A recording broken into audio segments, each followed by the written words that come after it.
Yo, what is up, my gamers in Christ? Today is the date of Friday, January 2nd, 2026. Get excited, it's a new year. Still a new year. Can you believe it? It's still a new year. That music is fucking loud. Hold on, folks. Oopsie. I made a bit of a mess up. I forgot that my Google Chrome settings were not quite right, but we got it. We got it, ladies and gentlemen. We're just that good. Anyways, how is everybody doing today? Hopefully well. We have a lot to get into. Mainly just PBS, and I'm excited to introduce a new Rytoid. We're going to be talking a lot about him tomorrow. And hopefully having a guest appearance. Not confirmed yet though, ladies and gentlemen. But we're hoping.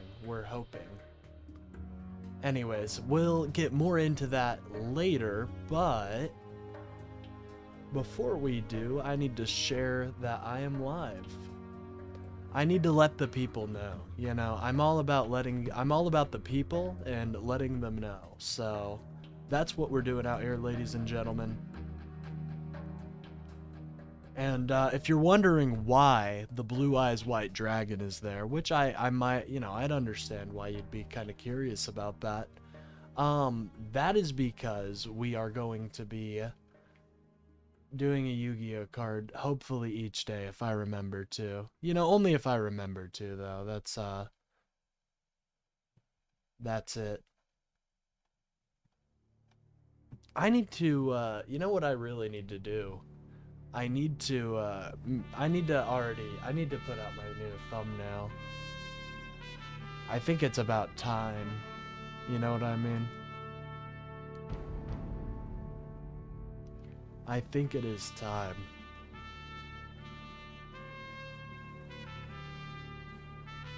We are live.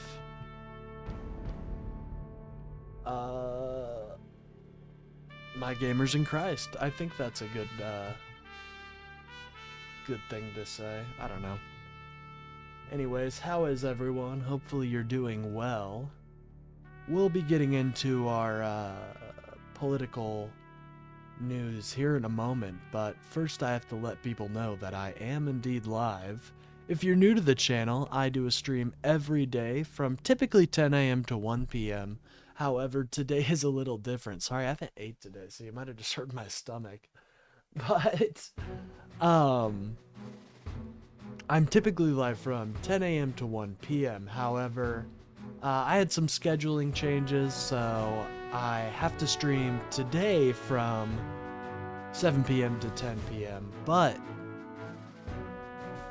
that does not mean we're not going to bring you the absolute most amazing content you've ever seen of your life. And I've got some plans for the future, but first we have to get to there. So I'll probably be announcing those at the end of the stream.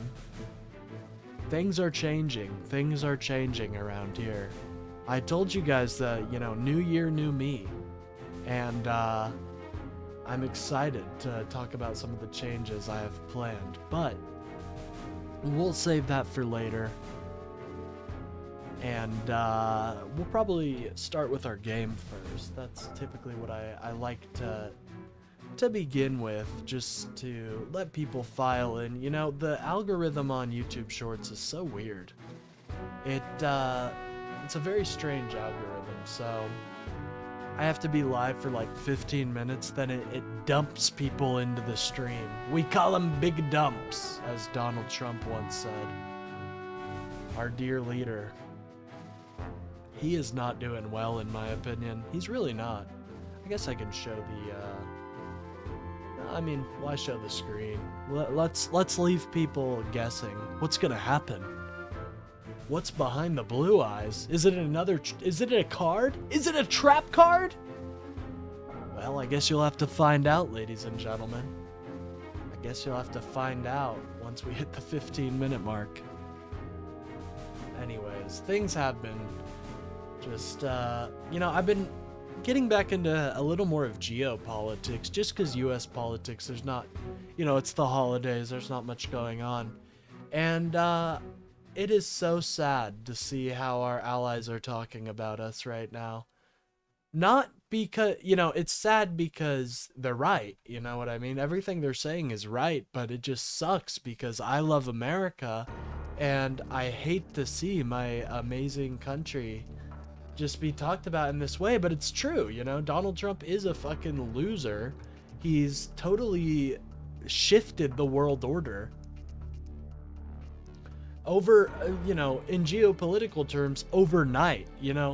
Biden had, was strengthening NATO, but now it seems as though Trump is all but assured to try his damnedest to abandon our allies. It's quite saddening, I'd say one of my biggest prides as an American is NATO. It used to be USAID, and I'm very devastated to see that program taken away. But NATO's something I'm proud of, and it seems like that may be on the chopping block for old Donny boy. Still remains to be seen, but I hope that's not the case. I truly do. There's so many countries that benefited so much from USAID, and we just ripped food out of their hands. Although Donald Trump, seems to be okay with ripping food out of people's hands, out of children's hands, as a matter of fact. We'll get more into that when the PBS NewsHour comes. I'm sure they'll talk about it. Despicable happenings, in my opinion. You'll see what I mean here soon. But we're gonna wait till the 15-minute mark, and then we'll get into the news. But yeah, I think what Donald Trump has been doing should just be flat out not something the president is allowed to do.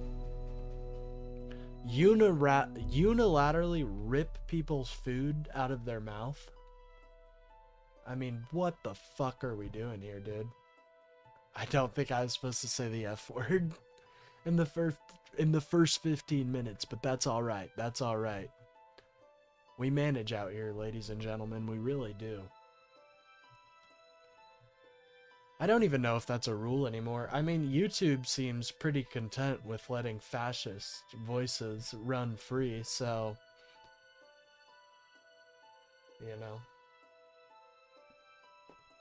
like people like Nick Fuentes. Well, I guess he's more Rumble, but he uploads his VODs to YouTube, doesn't he? It's just sad. It is. Like, you should be outcast if you're saying crazy shit like what fucking Nick Fuentes says. I know that's not popular, but it's just a fact. Let them be on Rumble. Let them be on places that are a little harder to reach. It should be difficult to reach voices like Nick Fuentes. It used to be. Nowadays, you can just fucking turn them on your TV screen. Oh, that's interesting. A one-time 100% damage cut. That is interesting. And anyways, I think I'll just get him that, because he's not really a fighter per se. In the traditional sense. But don't doubt him. Don't you dare. I love this soundtrack, by the way. Don't you guys? It's so nice. It really inspires, I'd say. Really does. By the way, if you guys are, for all you guys watching out there, please remember to like the stream, and if you aren't already, please subscribe, because it really does help me get out there in the algorithm, and all that fun stuff.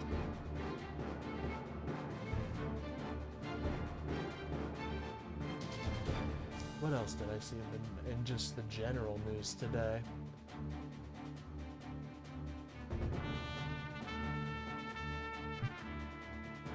There's just not too much going on with the holidays. Although I am so excited to see what happens next week with Marjorie Taylor Greene. I think she's gonna read some names or try to get rid of Mike Johnson somehow. Maybe put it up to a vote or something. I need to look into how that process works. It's probably some research I'll do later tonight. Sounds kind of fun. Honestly, I was thinking it would be a cool idea if I read some pieces of, you know, just some valuable documents like the Constitution, the Bill of Rights, the Federalist Papers, stuff like that, and put it up on as videos. I don't know, that could be fun. I don't know, maybe that would be boring though. Who knows? You know, you never really know what the audiences want these days, I tell ya. Which is okay. I'm content with, I just like, you know, I just enjoy this, so. Anyways, Robert, Elsa, we're talking. If you guys don't know what's happening, essentially the United States is attacking Europe, because Russia rigged a fight between them. That's basically what's happening. Because Russia was like pretending to be the United States and attacking Europe. And now the opposite is actually happening with this current mission. Now Russia is attacking the United States in an effort to get them to fight Europe. It's very interesting.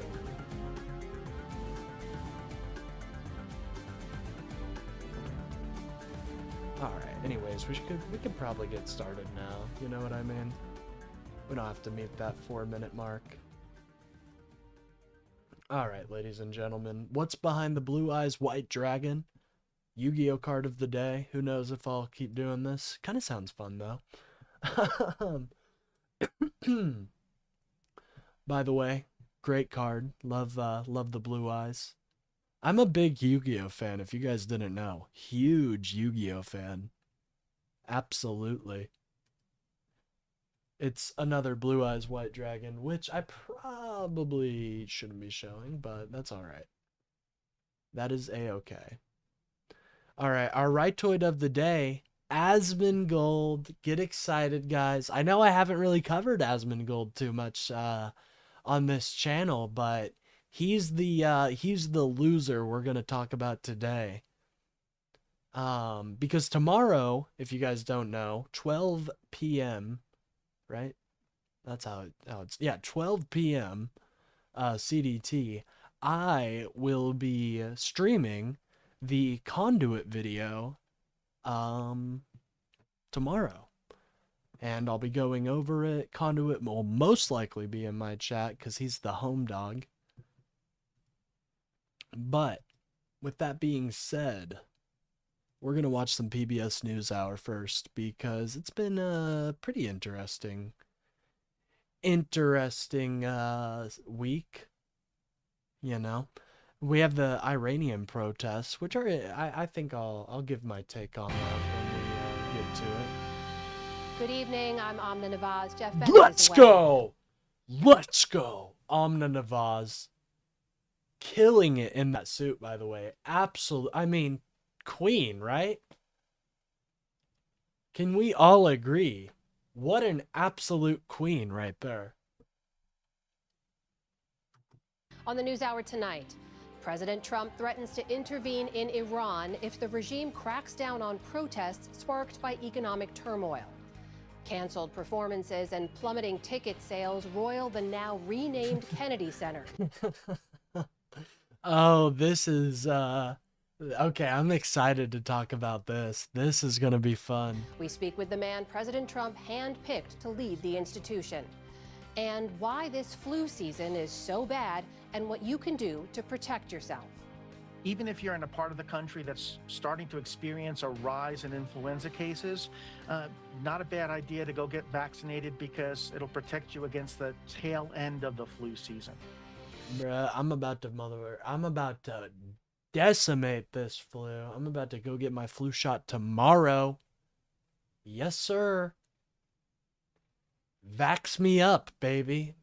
You know what I'm saying? Make that arm numb. I'm excited. I'm excited. I am a big fan of vaccines. I really am. There's such a, like, the technology behind vaccines and how we came to actually find out how vaccines are, how to use them and how they're effective.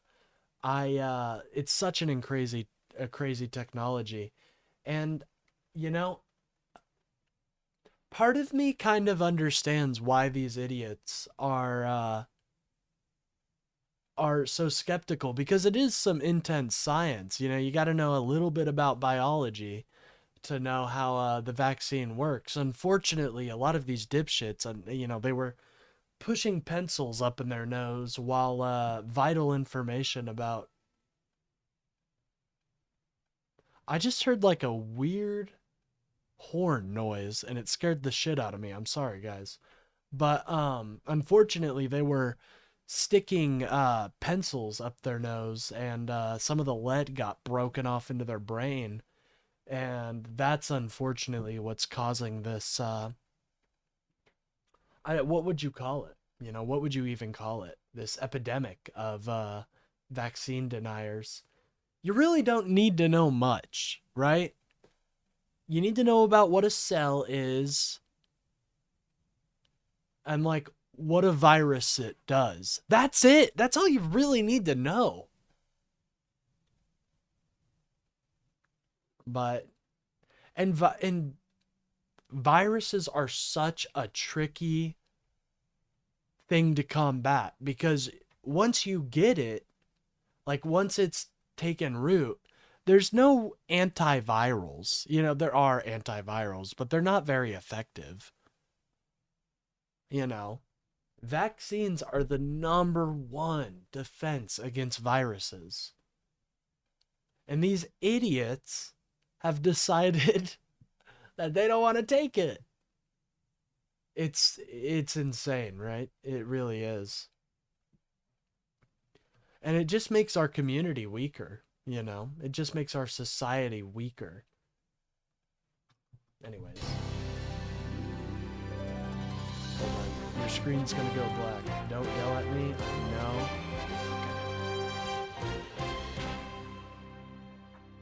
Major funding for the PBS NewsHour has been provided by... In 1995, two friends set out to make wireless coverage accessible to all. With no long-term contracts, We're gonna skip cellular. through the Build consumer Judy and Peter cellular Bloom just a Kovler little bit. Foundation, upholding freedom by strengthening democracies at home and abroad. Shout out to Judy and Peter Bloom Kohlberg. We love them. And with the ongoing support of these individuals and institutions. The Doris Duke Foundation. Shout out. And friends of the NewsHour. These are all our friends. If you guys run into them at a bar, you know, you can depend on them to buy you a drink, actually. I think that's what happens when you are a friend of the NewsHour. They're cool people, right? Yeah, these guys, they're absolute Chads and Stacys.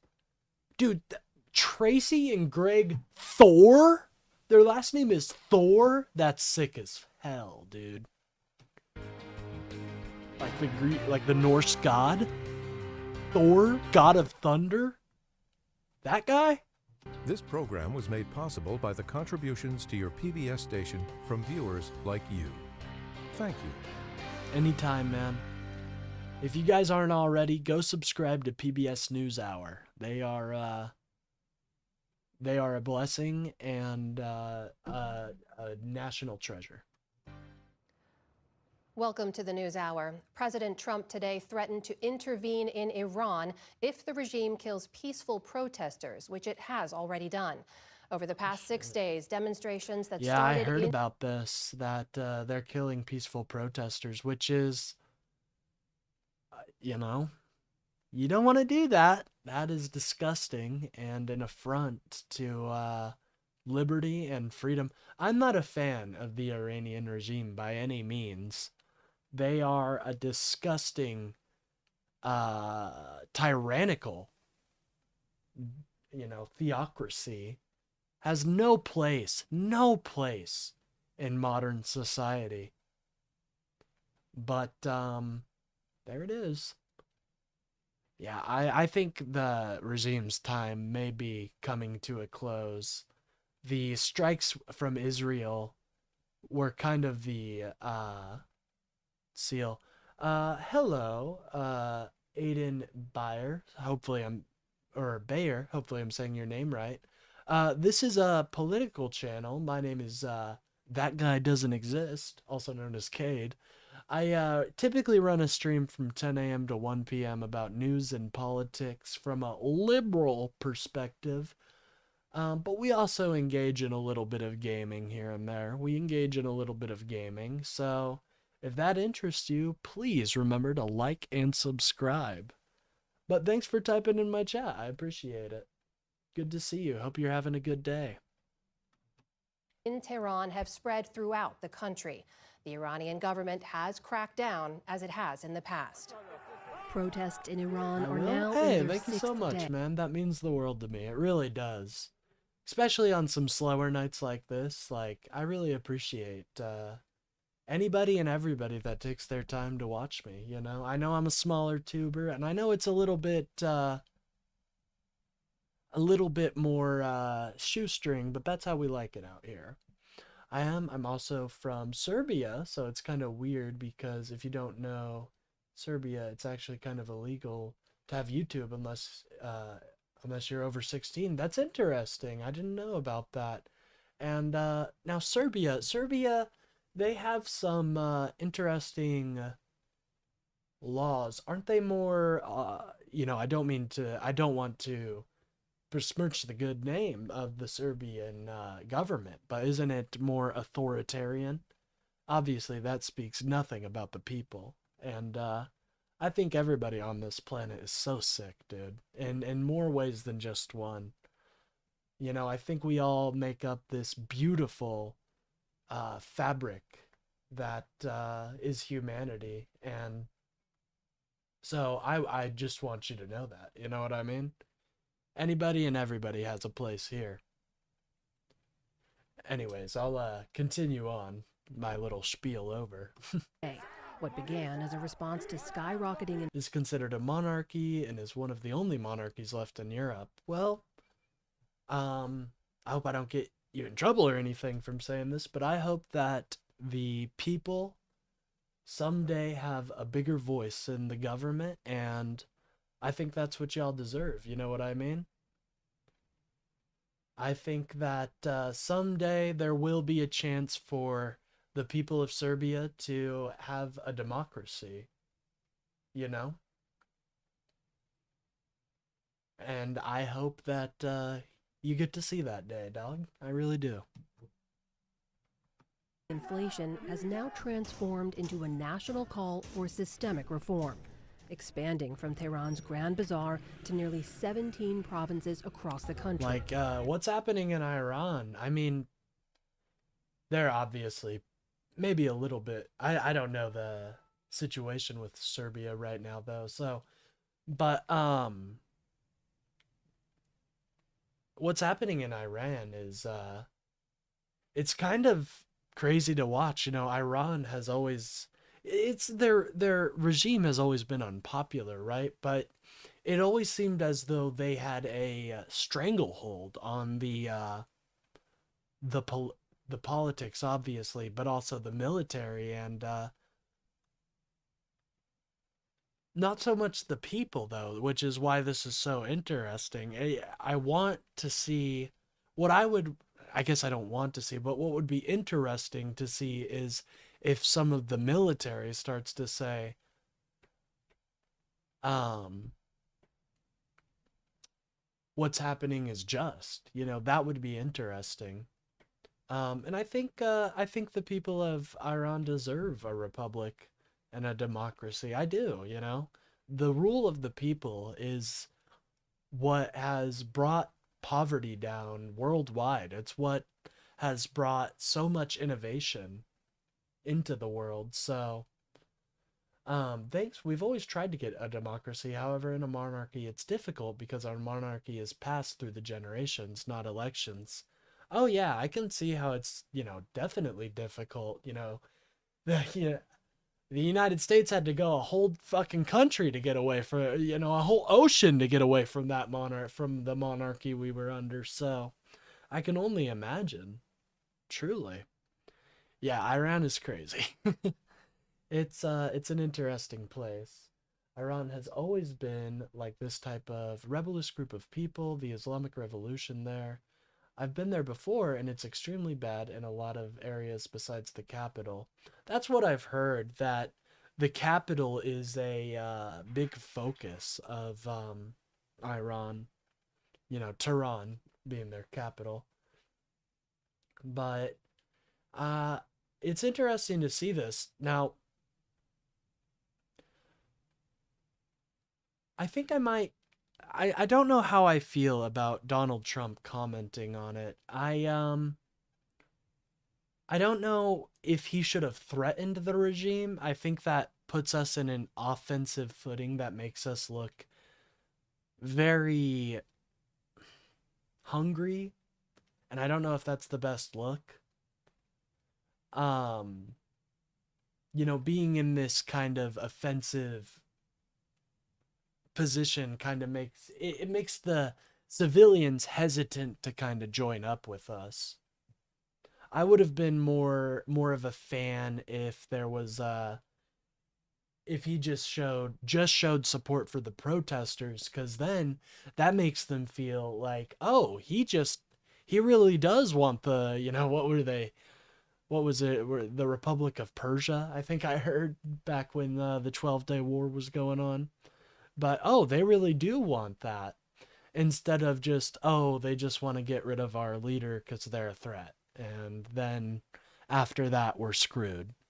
That's kind of how it felt. So, but it's still going to be interesting. People have been arrested so far, including Kurdish activist Masa Zarai. And at least 8 people have been killed. I can't believe the Kurds are a people that have been just so stamped on, And it's ridiculous. It really is. They deserve a state. They're a people, they're a distinct group of people that have fought so long and so hard for Western forces. And they are honestly, they're a very interesting group of people. If you look into their culture, they are a very interesting group of people that's very distinct. So, and they have an area. I think we owe them, honestly. Through all the shit we've put them through, the Kurds are one of the people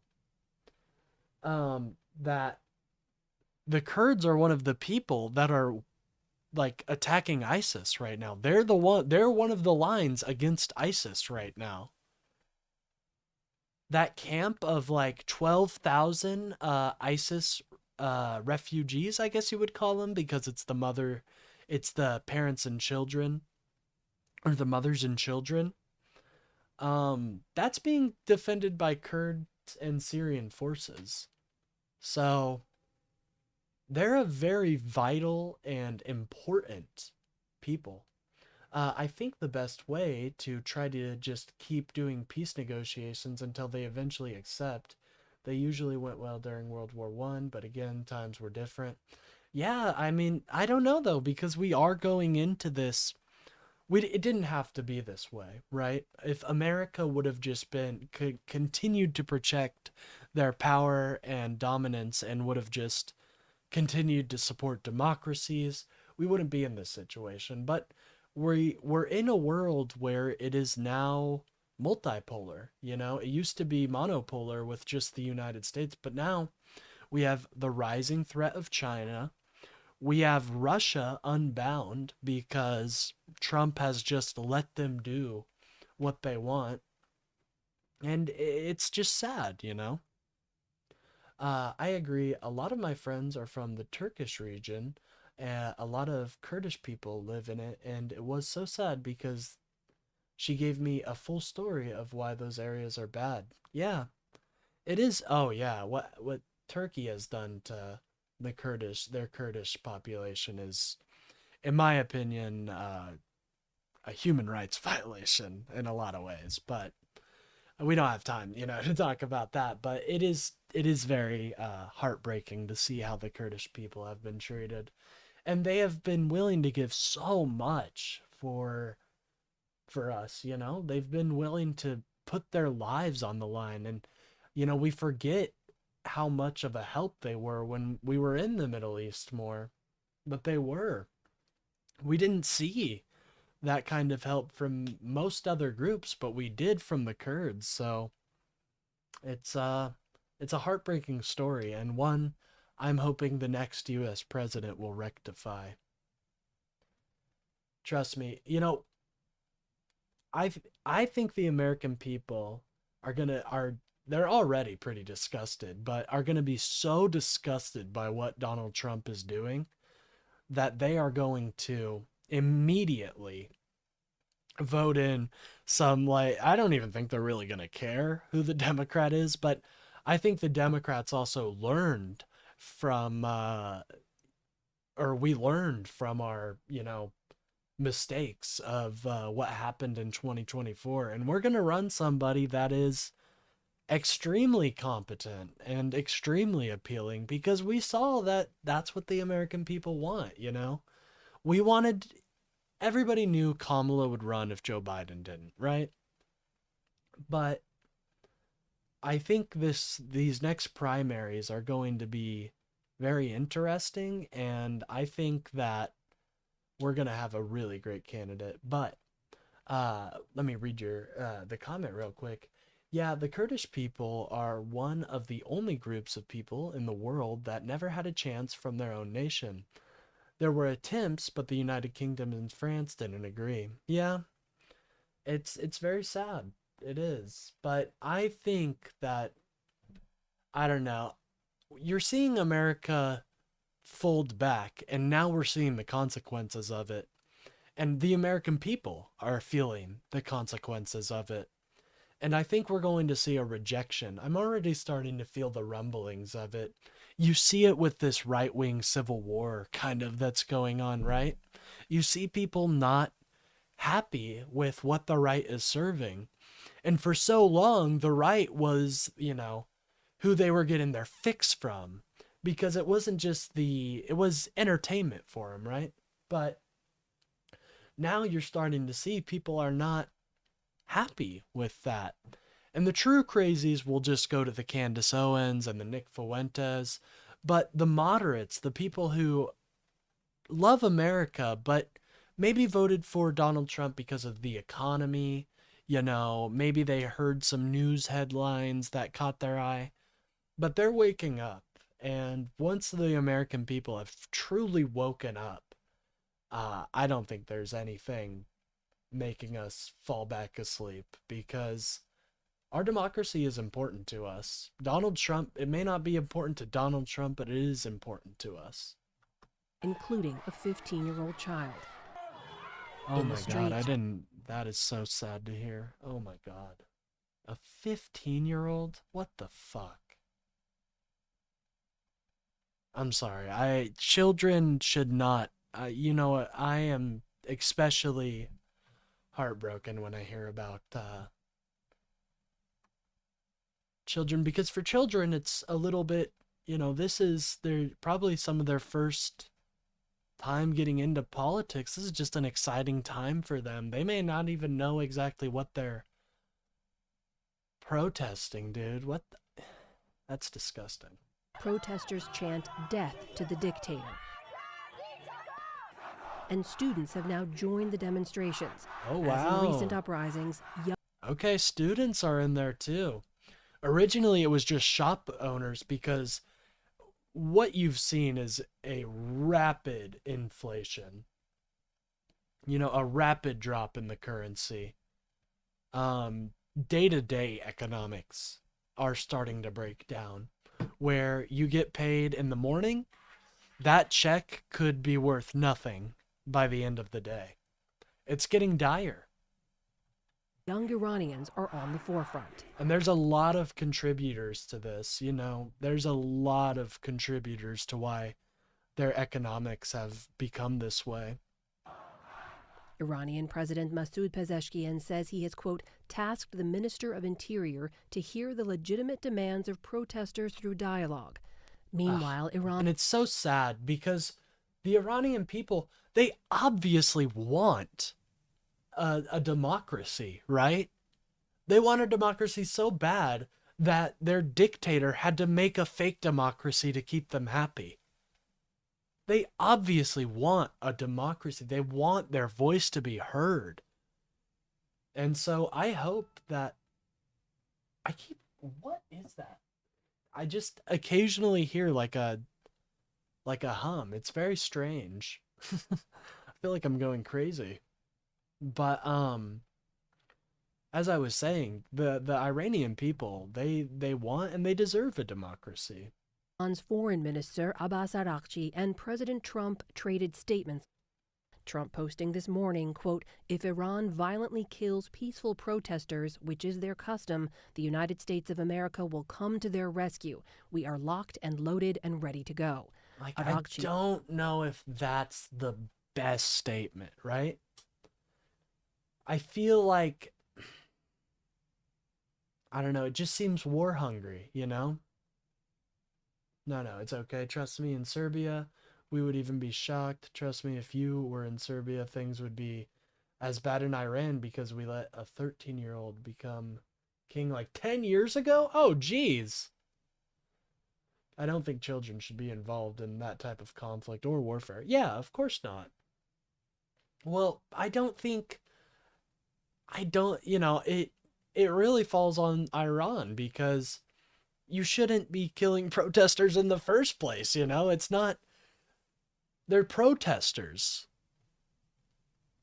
They're your people. I don't know. I have a deep respect for the people of a nation, And when their government isn't representing them, it really does, infuriate me, because a country isn't just one person or a cabal of people. It's a vast and complex fabric that is beautiful, and that fabric deserves to be shown to the world, not hidden away by a couple of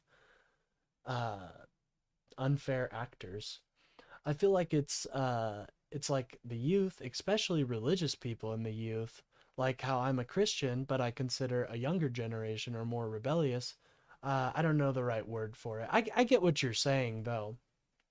Like, the younger generations are always going to be more fiery, right? They're usually going to be the ones to be there. And so you you should never harm protesters, It should never happen. And you're going to know that. You're going to know that more younger people, it's not old people showing up to these things. Like, maybe originally it was because it was shopkeepers, but now you see that students are joining, and you should know not to fire weapons into the crowd. But I get what you're saying. It's much more, the younger generations are far more, they're more fiery about politics, typically. I experienced that myself, I'm 25, but back when I was like 18, dude, I believed in communism. I was like, fucking fight the power, dude. But I did mature pretty quick because I really value our nation's politics. So, and I really value our democracy. So I knew I had to get smart about it quick. He responded, calling Trump's statement reckless and dangerous. For more on the protests, we turn now to two Like, I'm people glad we're supporting the protesters, though. Let there be no mistake. Like, I'll give credence where credence is due. I hate Donald, but good on him for supporting the protesters. who follow developments in Iran closely.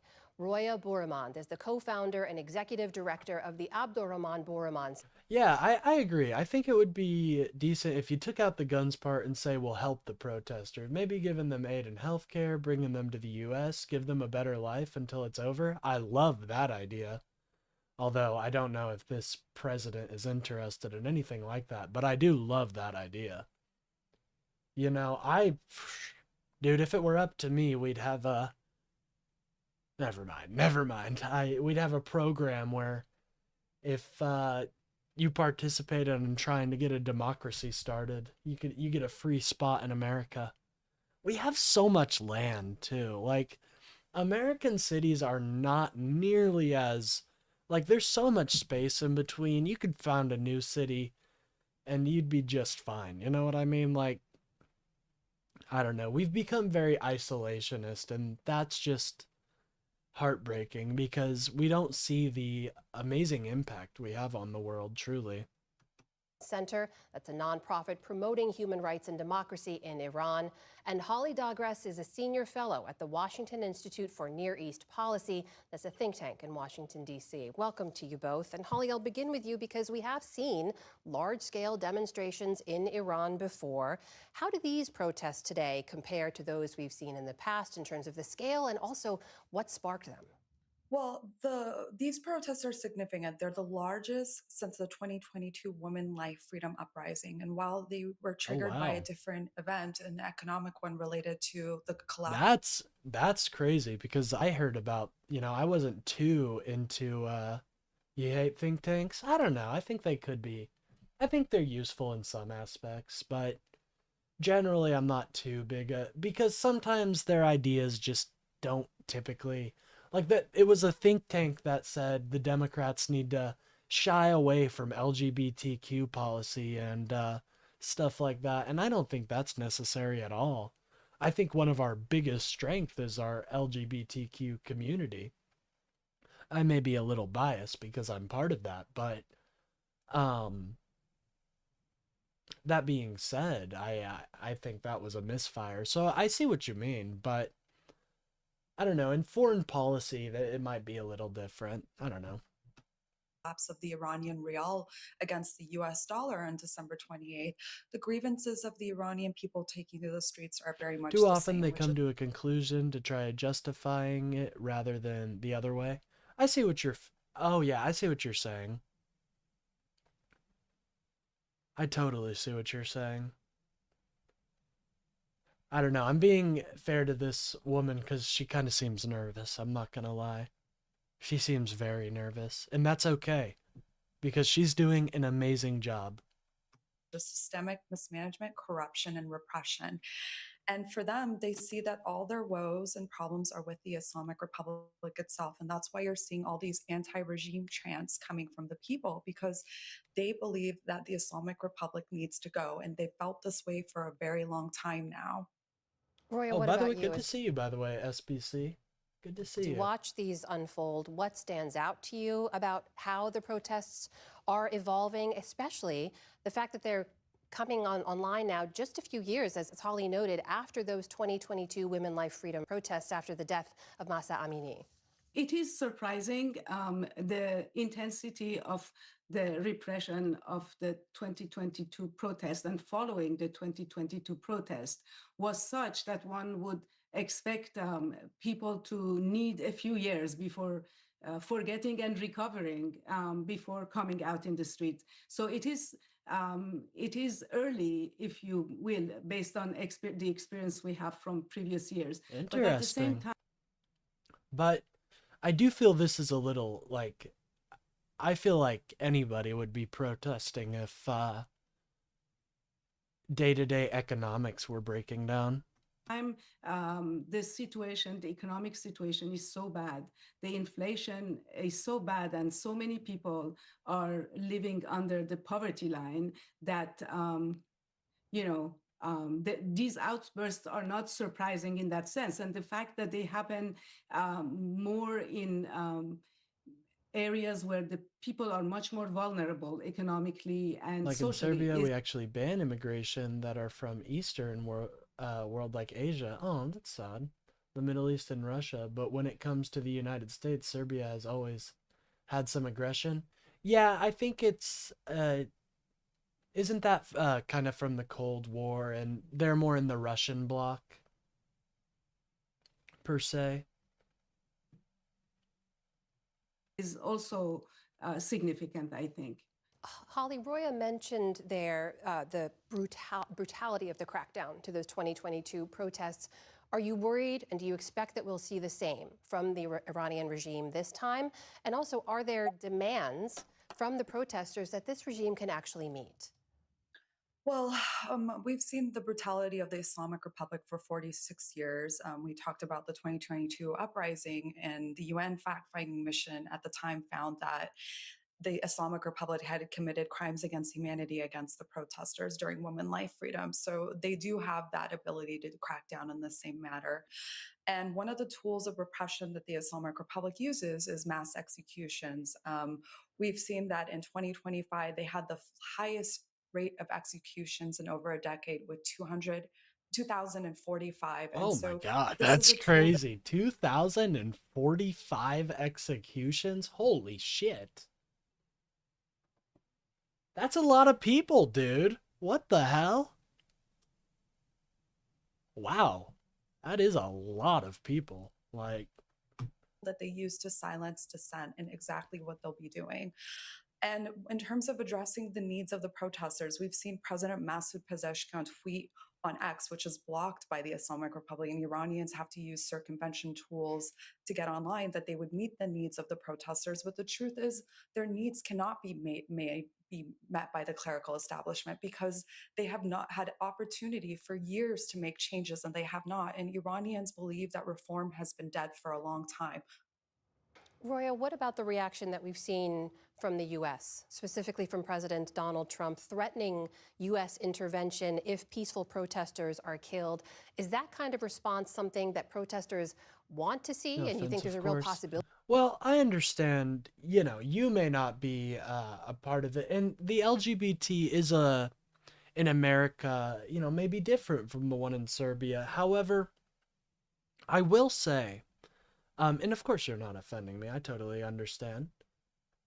Um, but I don't think you would discriminate against like you personally would discriminate against someone who is of the LGBT. You know what I mean?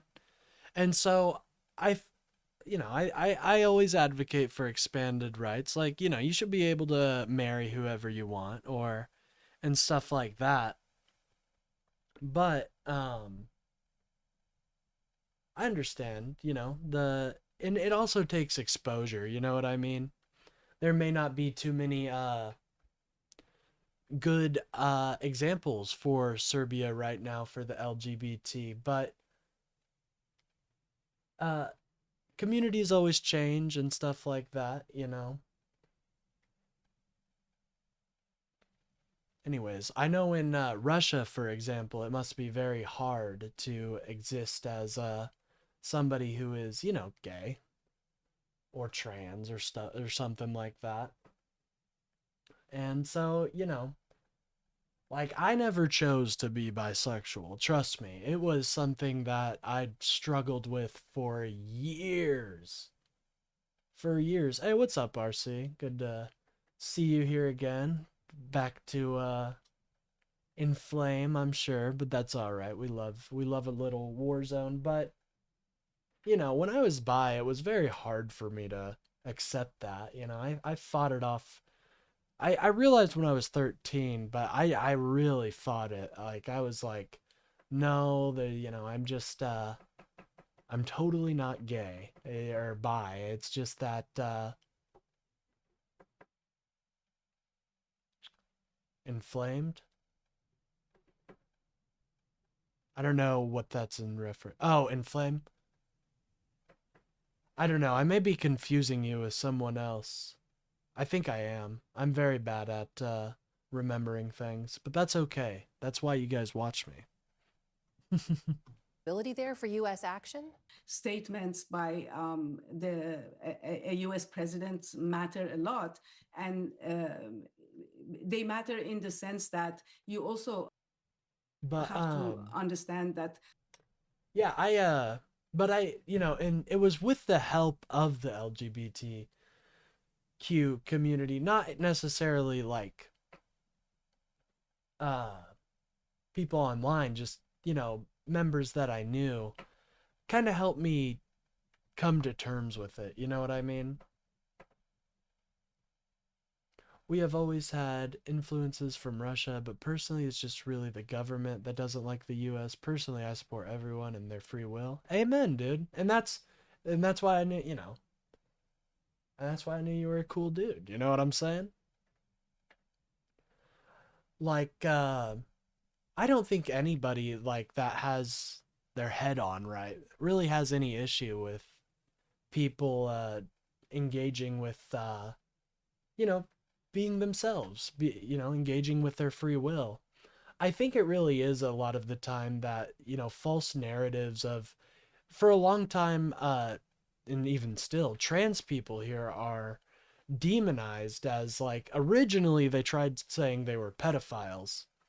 However, once the data showed that it was actually more, straight white men and men going into women's restrooms trying to creep on women, they stopped that. So now they're attacking your kids trying to make them into trans, which is just not true, you know?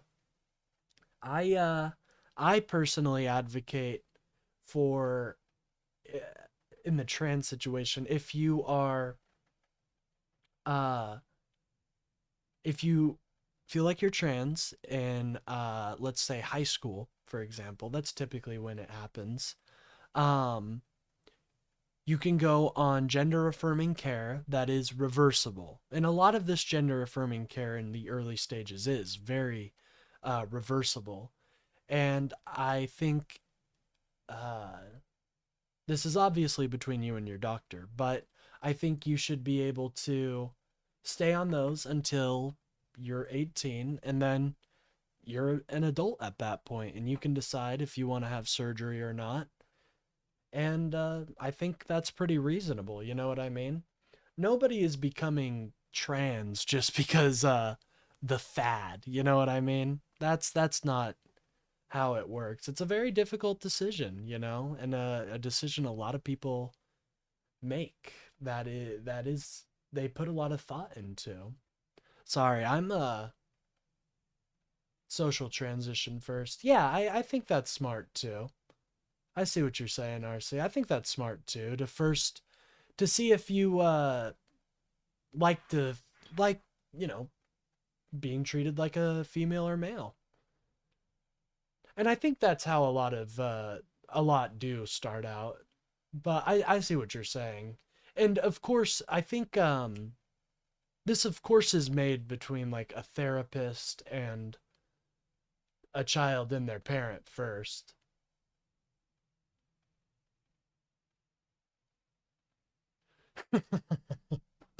Good one, SVC. I don't know what you're talking about, not forced transing. I just finished a 7-hour shift in the trans factory, manning the trans women conversion ray. Damn, that must have been a hard shift.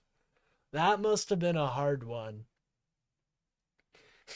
But no, I do see, like, I hear the concerns, and a lot of times, or I think like almost all of the time, they do first start as, you know, dressing the gender they want to portray, and then it's more decisions from there. You know what I mean? The battle that the Iranians are fighting is a battle that is physical in the street, in which they have their lives to offer and some stones probably, but the state has resources and has arms and has foreign support. And in that sense, when leaders of democracies pay attention to what's happening, it strengthens the morale of the population. So it has to be clear what the statement of the president means. Yeah, that's what I was saying. It has to be clear. Like for me, Serbia, we are usually Orthodox Christian, so that the LGBTQ community, there's usually only 32 people in Christianity, especially in Orthodoxy. We're taught to respect everyone, even the people that don't believe in Jesus or God. I love that, man. I really do. And that's what my mother personally believes as well. She's a not Orthodox. She is a Baptist Christian, I would say. Although her Christianity is for her a lot more personal. You know what I'm saying? And that's, you know, that's between her and her religion.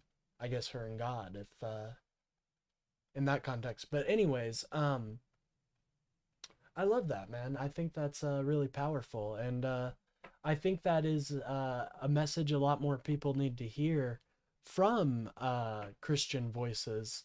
In America, it's a huge problem because you see this wave of Christian nationalists coming, and you know, from what I was taught when I was in Christianity, it's like completely the opposite of what these people say. You know what I mean? Like they, you know, that sketch, that Republican Jesus sketch really does encapsulate what I think these people believe Jesus would have been like. Does this mean that they're going to bombard somewhere? Does this mean that they, you know, the end game would be to overthrow the Islamic Republic? I think these are very sensitive times. Iran has passed laws to punish with death very peaceful activities that are related to protest, are related to information about protests, as acting in coordination with a foreign state and a hostile state, basically can lead any action. More to what I was talking about with this truth from Trump. I hate that we have to say this truth, but from this truth from Trump, it's just not super clear that he's like 100% behind the protesters. It seems more war hungry, and that is not good. We believe that using Jesus as propaganda is a sin because you're not really believing in him. You're using him for your own fame. That's interesting. And very honestly, that's good. I think that I don't think you should be like any religion should be in our politics, you know what I mean? Or used as like political propaganda, basically. Like in America, we have a very specific, we made it very clear that we wanted separation of church and state. And what's so scary about Project 2025 is they want to erode that, you know? To the gallows. So in that context, these kind of statements have to be not vague and very clear about what consequences the leaders of a country will face if they continue to shoot people. But attention to victims is good. That is something that the state doesn't want, because the state wants to say to the people fighting in the streets that you are alone, no one cares. Holly, I'll give you the last word here. How do you look at the threats made by President Trump, and do protesters want to see some kind of U.S. intervention? I guess, yeah, that's a great question. It's hard to interpret what the Trump administration actually wants to do with That's any the thing too. They've made themselves so unpredictable with their foreign policy, which is bad. Unpredictability brings chaos, dude. And we're seeing the unipolar order just unravel before our eyes. It's going to take a lot of work from our next president, action, Gavin if at Newsom. all any. And I think that if they were not to act on their words and there was a mass crackdown, this could very much be similar to the Obama administration's red line for Syria. So, I mean, it's a really mixed bag about how the president wants to respond. But we've also seen precedent where he has responded by assassinating Quds Force Like Commander. for us in Serbia, we were discriminated as Christians against the Muslims that took over us for an extremely long time. So when we put Christianity in Serbia, we said that Jesus is more powerful. I see what you're saying. That Jesus is more powerful is that we believe that Jesus is more powerful than the government. So in Serbia, the king has to put his crown on a Jesus statue to represent respect. Well, that's interesting. And I personally don't really, I am for a society that is much more oriented towards, not as religion as much, but more towards the people, right? But that seems very, if, Christianity is a very important part, then, and especially with Serbia, because it has such a vast history, I could totally see that being a tradition passed down through generations and it not being an issue, But, as you said, right now you have a monarchy, but I think someday you will have or I hope someday you will have a democracy that, we kind of have a similar thing, because in a lot of our texts you see the word God used, but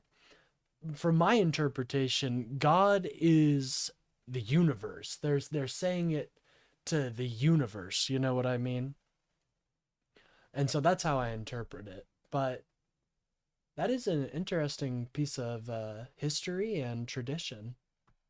Qasem Soleimani, January 3rd being its 6th-year anniversary, attacking the country's nuclear facilities. So he's a real maverick when it comes to this sort of thing. Holly Dagres and Roya Boroman, we thank you so much for joining us.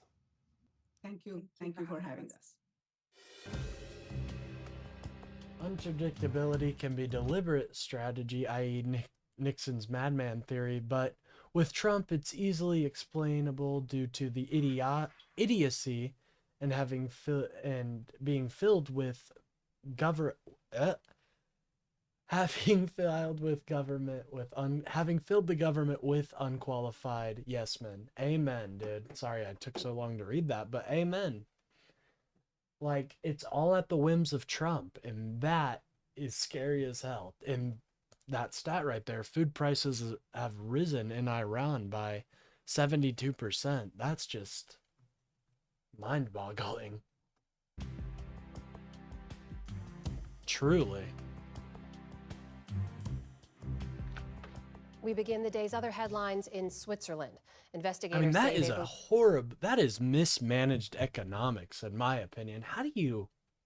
That is completely mismanaged economics, dude. 72%?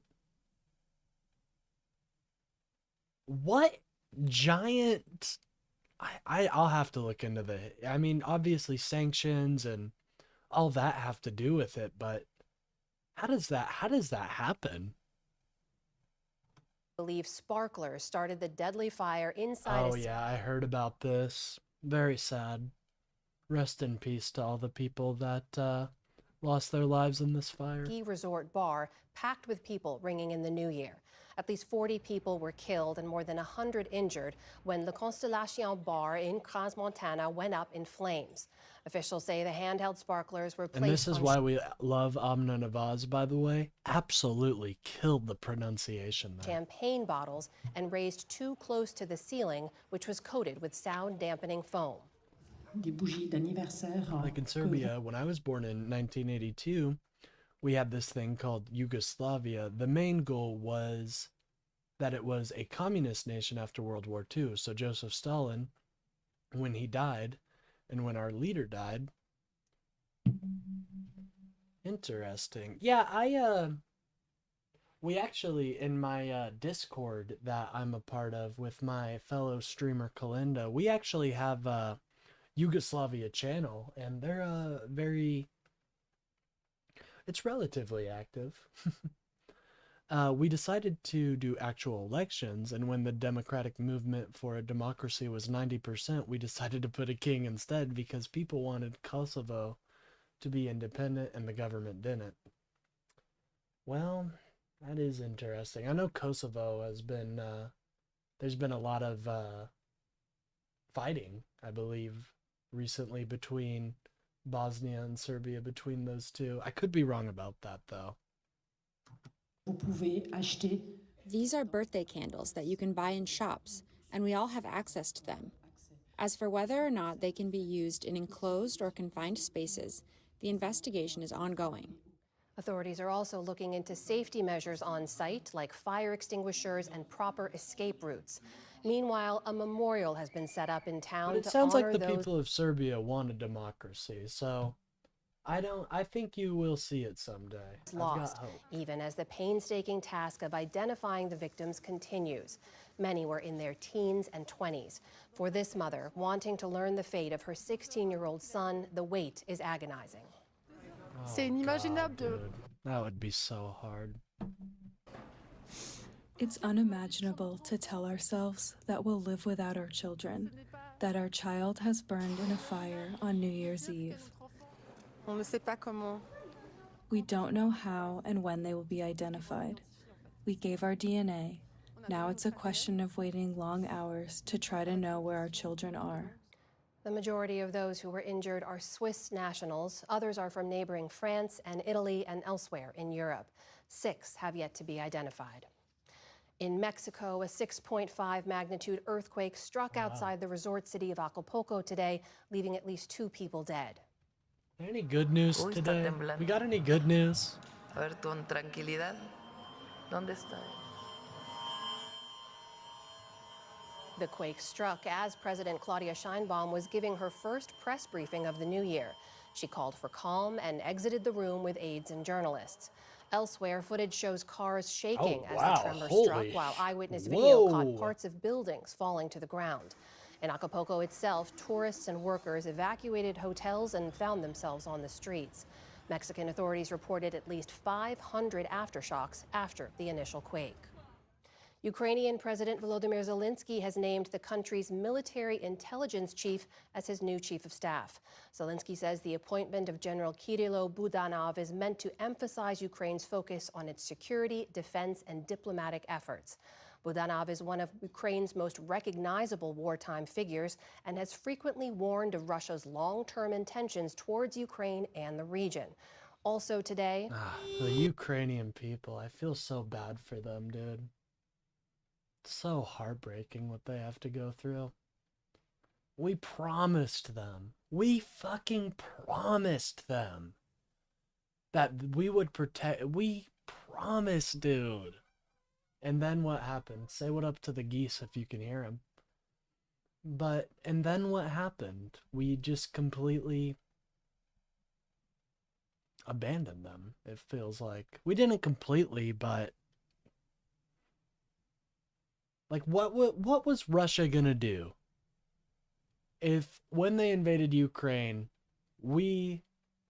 NATO activated and fought back? What were they gonna do? They're gonna launch their nukes?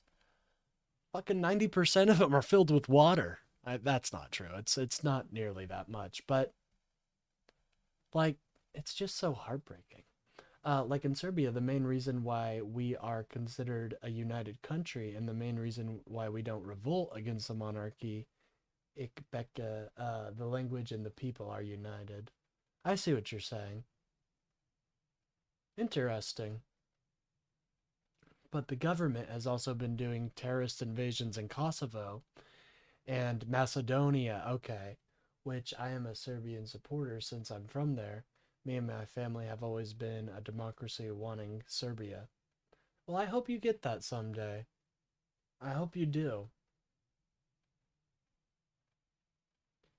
Such a baby face for a 39-year-old military man in the middle of a war. He does. He does have a very baby face, but I hope this appointment leads to Ukraine. I don't know. There's so much against, like, it's so hard to know what's gonna happen. Like, my dad couldn't afford food because when Donald Trump in 2016 and Joe Biden both put tariffs on Serbia, made the food prices go up by 90%, 58 years later, and it decreased. Yeah. It's hard. It's hard. I'm sorry that happened. But I do know, God, I wish there was more stomach in America for helping the people who want a democracy. I really wish there was. I know a lot of people say that, oh, that's just empire building, but I don't see it that way, dude. I don't see it that way at all. We should be on the front of, we should be in Syria right now helping them build their government. We should be. We should be, we should be so much more than we are right now, and we have the potential to be. But it's just these old-timey politicians, these losers like DJT that wanna, well, it's not really it's these corporations. It all goes back to the corporations, but I've already went on enough of a tangent. We need to get through the PBS NewsHour. I know I can talk for hours. 2 Russian missiles struck a multi-story building in Kharkiv in northeastern Ukraine. Dude. At least 19 people were injured, including a 6-month-old baby. Oh my, Jesus, dude. What the The FBI says it's thwarted a potential New Year's Eve attack in North Carolina, arresting a man who had allegedly pledged loyalty to the Islamic State group. 18-year-old Christian Sturdivant has been charged with attempting to provide material support to a foreign terrorist organization. Officials say Sturdivant shared his plans to attack a fast food restaurant and a grocery store with undercover FBI agents. A search of his home uncovered further evidence of his intentions. They found hammers and knives hidden under his bed. They found notes where he planned his attack and detailed his attack. He was preparing for jihad, and innocent people were going to die. Okay, a dude with hammer and knives is who we're arresting. A dude with hammer and knives? Bro, what? Like, yeah, arrest him, obviously, but this is not the W you think this is. If that's all he had, if he didn't have, like, a gun or anything, like, yeah, of course arrest him. Don't make it a big deal, though. You had me thinking this man had a fucking he had a full arsenal, the way that he's talking about it. Very fortunate they did not. According to court documents, Sturdivant faces up to 20 years in prison. Hammer and knives, ladies and gentlemen. Oh my God. Meanwhile, I guarantee you, there's some alt-right, some far white nationalist cell that is just planning one of 9/11 2.0.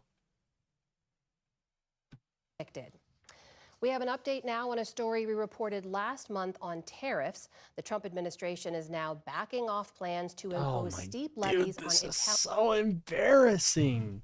How does Trump not think this is embarrassing? You can't just back out of shit. Like, I'm glad he is, because the American people aren't going to suffer as much, but bro, what is this policy? It's not real. It's like my name. It doesn't exist. It just doesn't exist. Like, it's just how he's feeling. Oh, God. Italian-made pastas. Italy's foreign Oh, by the ministry way, there was a huge expose. I don't know if it's quite an expose, but there was a huge article on, I believe it was the New York Times, about how Donald Trump is like not following what his doctor is recommending, eating Big Macs like every fucking day. How is this man still alive? I'm 25 and I feel a deep feeling of agony every time I eat Taco Bell. It's okay, I'm gonna eat it, but what is this man doing? It's okay, you didn't really have to feel bad. It usually happens to every country. Serbia recovered, and sure, it's not in the greatest condition, but it's definitely better than during 1991. Well, I'm glad to hear that, man, but I just hate I'm glad we can talk and have this conversation without, the idea of, nationalities and stuff like that. It's so stupid at the end of the day. Not nationalities necessarily, but this grand geopolitical game that we really don't have to play. But forces are much more. There are forces at play that are, unfortunately, they disagree, and so we got to go through this. I don't want to go to war with China. You know what I mean? That looks like what we're preparing for, but I never did. The Chinese have literally never done nothing to me except make me some cool shit. You know what I mean? I wouldn't have this vape if it wasn't for China. I don't know. And I understand protecting the people of Taiwan. You know what I mean? I get that. And I'm fully in support of it, but it doesn't have to be like this, It really doesn't. says the U.S. will now impose tariffs of between 2% and 14% on more than a dozen pasta producers. That's not even a tariff. 2% and 14%? Whoa, calm down, ladies and gentlemen. Just get rid of it. If that's what you want to do, just get rid of it. What revenue are we making off of 2% of pasta sales? That is a far cry from the 92% rate that the U.S. had threatened in October, which would have come on top of the existing 15% on most European Union imports. The Commerce Department says that the lower rates come after Italian exporters had addressed concerns about unfair prices. I'm sure. Tesla is no longer the world's best-selling electric vehicle maker as sales declined for the second straight year. The automaker says it delivered 1.64 million vehicles. This is what happens when you get rid of an EV tax credit. In 2025, that's down 9% from 2024. And that lags behind China's Companies were begging BYD, for that, by which the sold way. more than 2 million vehicles to take the top spot. Analysts say that Tesla suffered from ongoing consumer backlash over CEO Elon Musk's political activity, plus the expiration of a $7,500 EV tax credit. Tesla shares fell around 2.5% following the news. As for the broader markets, stocks on Wall Street posted an uneven start to the new trading year. The Dow Jones Industrial Average added more than 300 points. The Nasdaq ended just a touch lower, slipping about 6 points. The S&P 500 posted a modest gain of around 13 points. That's not good. That shows a disagreement in the markets. It shows that some markets are feeling good, some aren't, which is really bad for the economy. So super excited to see how that turns out. Come on the News Hour. What's behind a dangerous spike in flu cases this year? Plus, David Brooks and Jonathan Capehart weigh in on the latest news, and they look ahead to the new year. This is the PBS NewsHour from the David M. Rubenstein studio at WETA in Washington, headquarters of PBS News. Chad's and Stacy's, all of them. First, a takeover of leadership, then a renaming, as the Kennedy Center became the Donald J. Trump and John F. Kennedy Center for the Performing This was just tacky, and nobody liked that. Nobody. It's like that famous Fallout meme. Everyone disliked that, you know? Arts. And now, canceled performances. Amid all that, ratings for the televised Kennedy Center Honors, hosted by the president himself, showed a big drop in viewership, and overall ticket sales are reportedly way off. In short, the turmoil continues at one of the nation's preeminent arts centers. Senior arts correspondent Jeffrey Brown begins our update. It's part of our Art in Action And series. this is not, I'm not happy that they're, because this is, you know, like it should be an honor and it should be a big thing, but it just takes it away when it's named the Donald Trump John F. Kennedy Center. You can't have 5 names. Okay? 3 is max. 5 is just like a little too much, man. Is exploring the intersection of art and democracy, and part of our Canvas coverage. Chuck Red on the vibraphone. He was scheduled to perform with his band at the Kennedy Center on Christmas Eve, but decided to cancel the concert. Within days, others followed, including the Cookers, a jazz ensemble scheduled for a New Year's Eve show. In a statement, the group said they remained committed to music that, quote, reaches across divisions rather than deepening them. Yeah, of course. I understand what you mean. I believe even people from different backgrounds should feel respected. Exactly. Well, we're going to be getting into, I saw a disgusting Asmongold clip that just, I felt like I had to talk about it because he was just so gross and racist towards the Somalian people, who are 90% Americans, 95, I believe. I was shocked. I was absolutely shocked. I knew Asmon was bad. I didn't know he got that bad, but I guess we'll be learning all about Asmongold tomorrow. Anyways. Also canceling a January performance, Alabama folk singer Christy Lee, stating, when American history starts getting treated like something you can ban, erase, rename, or rebrand for somebody else's ego, I can't stand on that stage and sleep right at night. So sad. And the New York dance company Doug Verone and Dancers canceled a planned April show. Dude, think about how excited they were for this. I'm pretty empathetic in this, just in general, and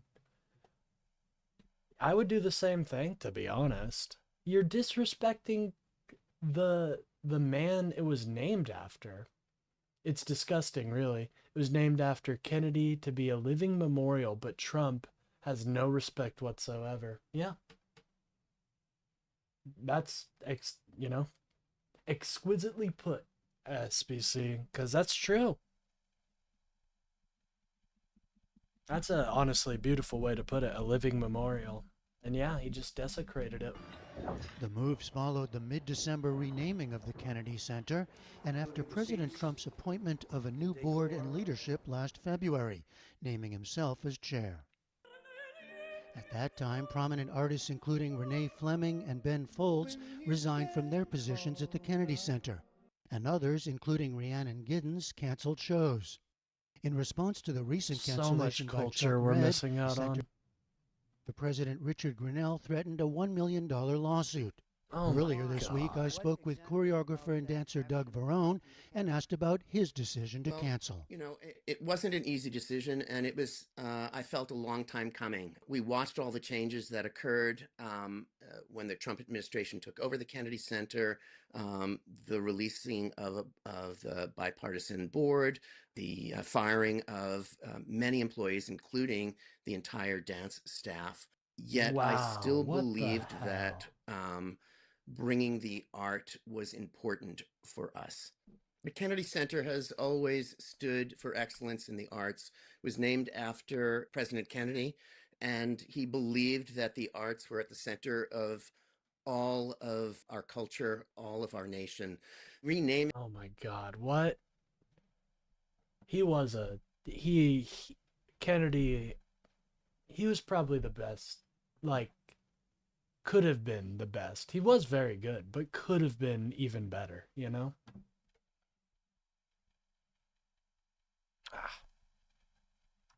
It, sorry, I guess I'm a little, it's a little dreary today. It seems to go completely against every principle and every mission that the center stands for.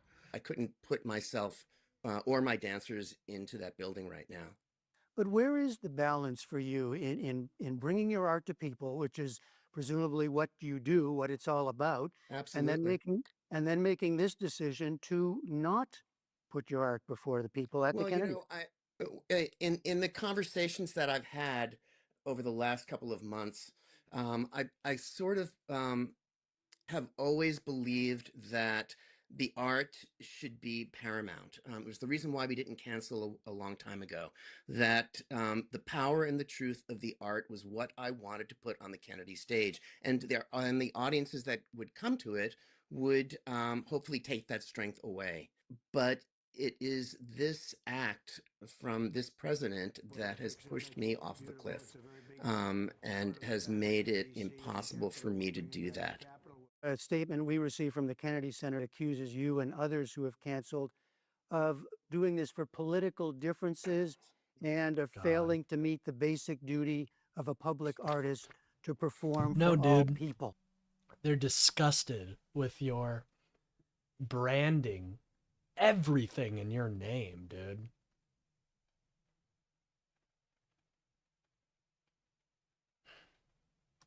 What's your response to that? I think that he probably has not done his research on myself and my company. We have been performing nationally and internationally for the last 40 years. Many of our international tours have been supported by the State Department under presidents, both Democratic and Republican. Yeah, and you know why that is? Because Kennedy was right. Art and culture is it's what America is all about.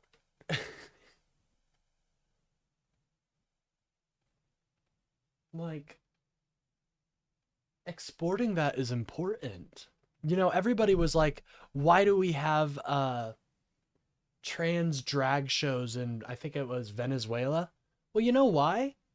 Because LGBT people are persecuted in areas like those, and maybe exposing, like, persecuted as in shot and killed, you know, and maybe exposing these people to a media source where that they enjoy, and one of the members is LGBT, will make them think twice before they hang, you know, I know it sounds dark, but that's the real world implementations of these programs. Exporting our art and culture is incredibly important. I am and honored. This man, you know what? This man is what would I call him, you know? Something of like I respect the hell out of him. You know, he what would you know, he's a patriot. That's a great word. Yeah, he's a patriot. True patriot right there. As an artist, to bring my work all over this country to red states, blue states, rural, urban areas, and to have that art be part of a dialogue of how we talk about our differences and share the way we live and think. I've been dedicated to that for the past 40 years. You will take a financial hit from this. What's the impact on you and your dancers? We'll be losing about $40,000 from this engagement, and that equals about 3 weeks of work for my dancers. So I will have to let them go in April unless we can find some monetary form to replace. Look at that. Is so heartbreaking, and something that just didn't need to happen. That's not good. It's not good allowing my dancers to go back on unemployment in these really tenuous economic times. And what kind of response have you had from them, from others around the world, and from the other arts groups? Well, the dancers were part of this decision. Everyone supports it. We've had a tremendous outpouring of support from the dance community, from other artists. Dude, if we have any booking agents here, get these dancers a spot somewhere, dude.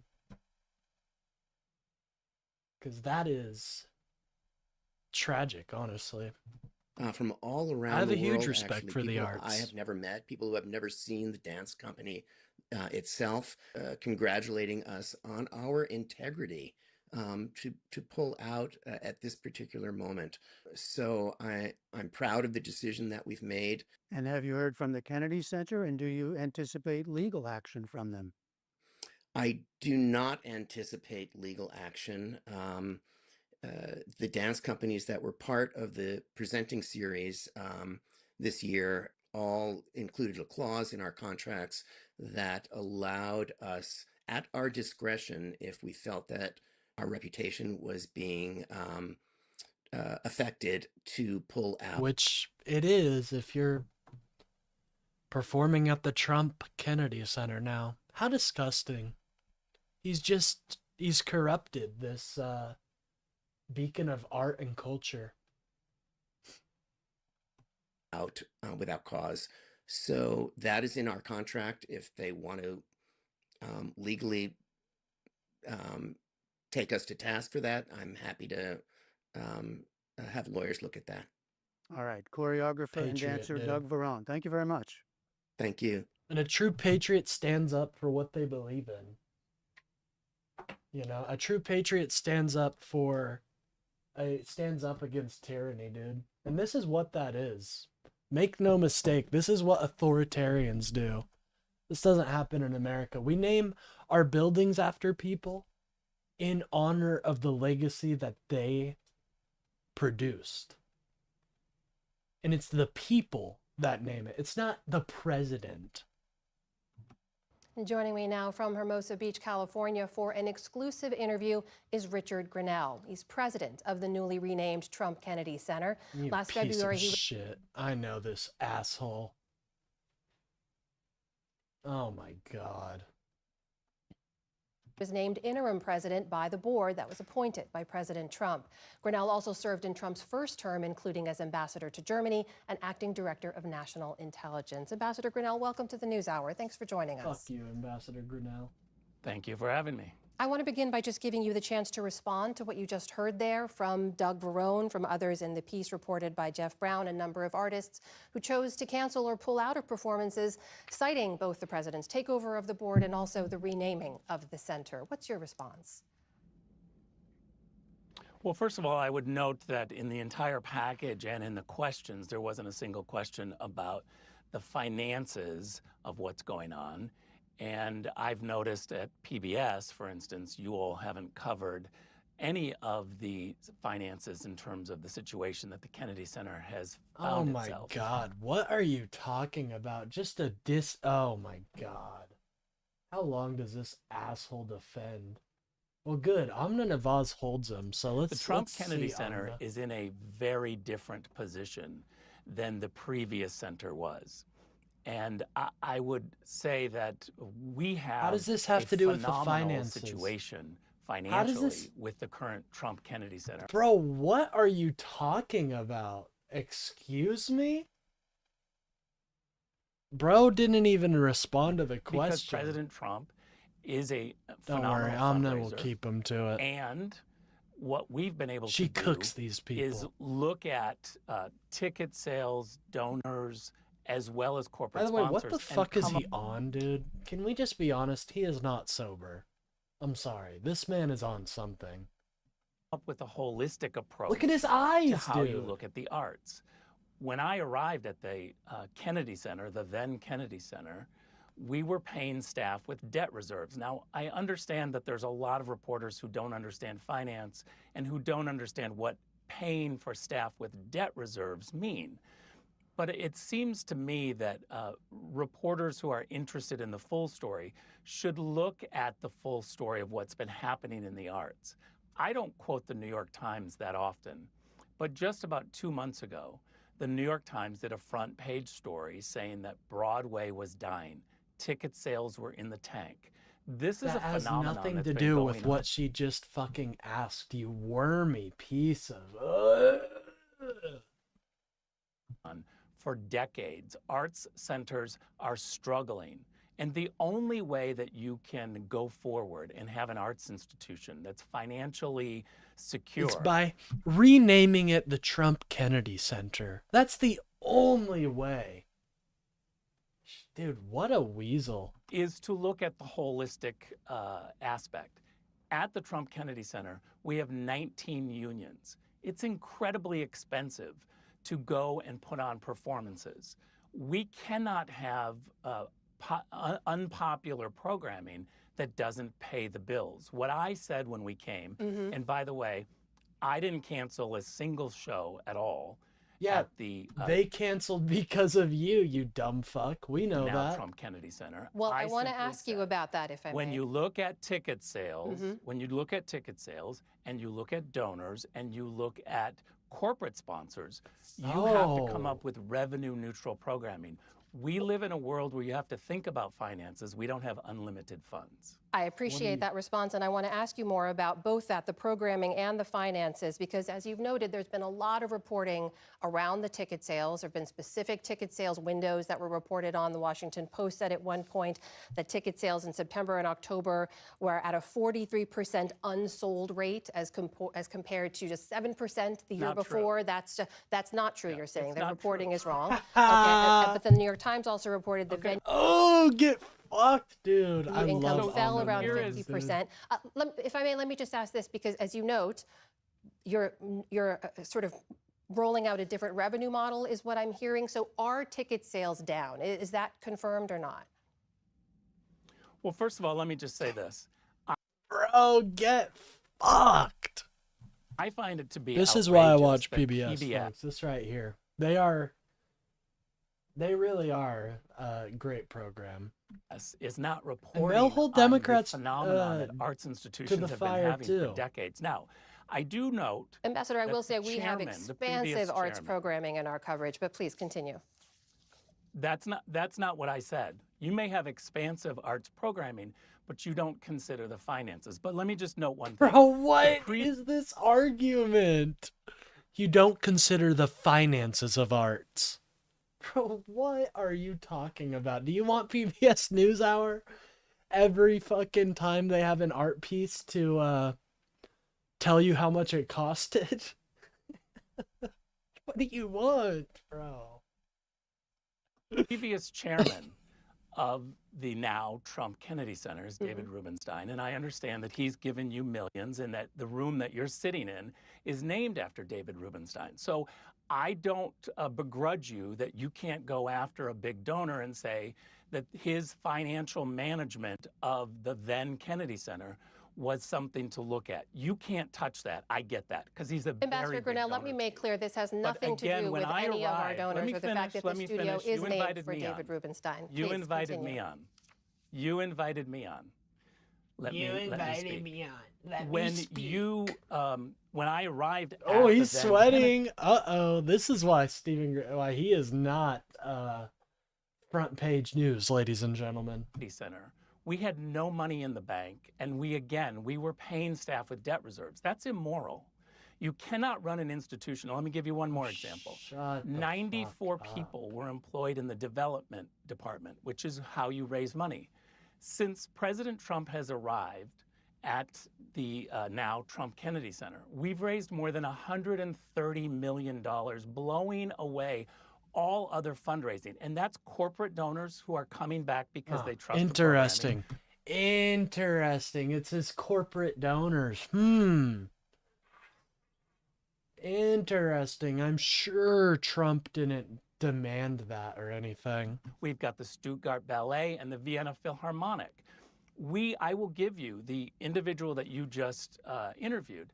I will give you that we cannot do programming that loses money. He was losing money. The What $40,000 an that he was talking absolute. What a piece of shit.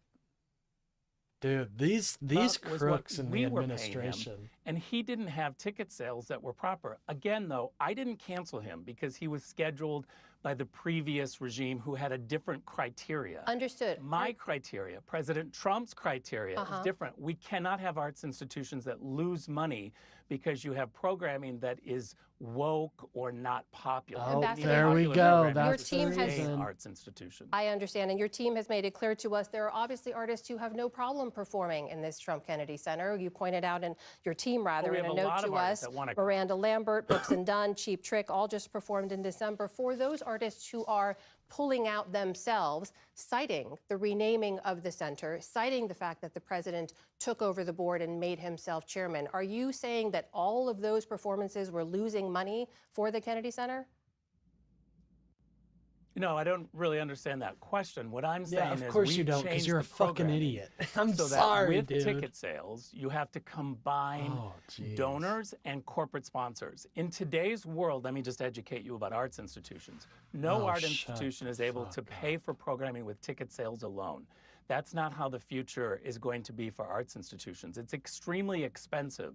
You need to have donors in corporate America who come That's forward actually and not say, true. we like this programming, we want to write a big check, and we want to support it.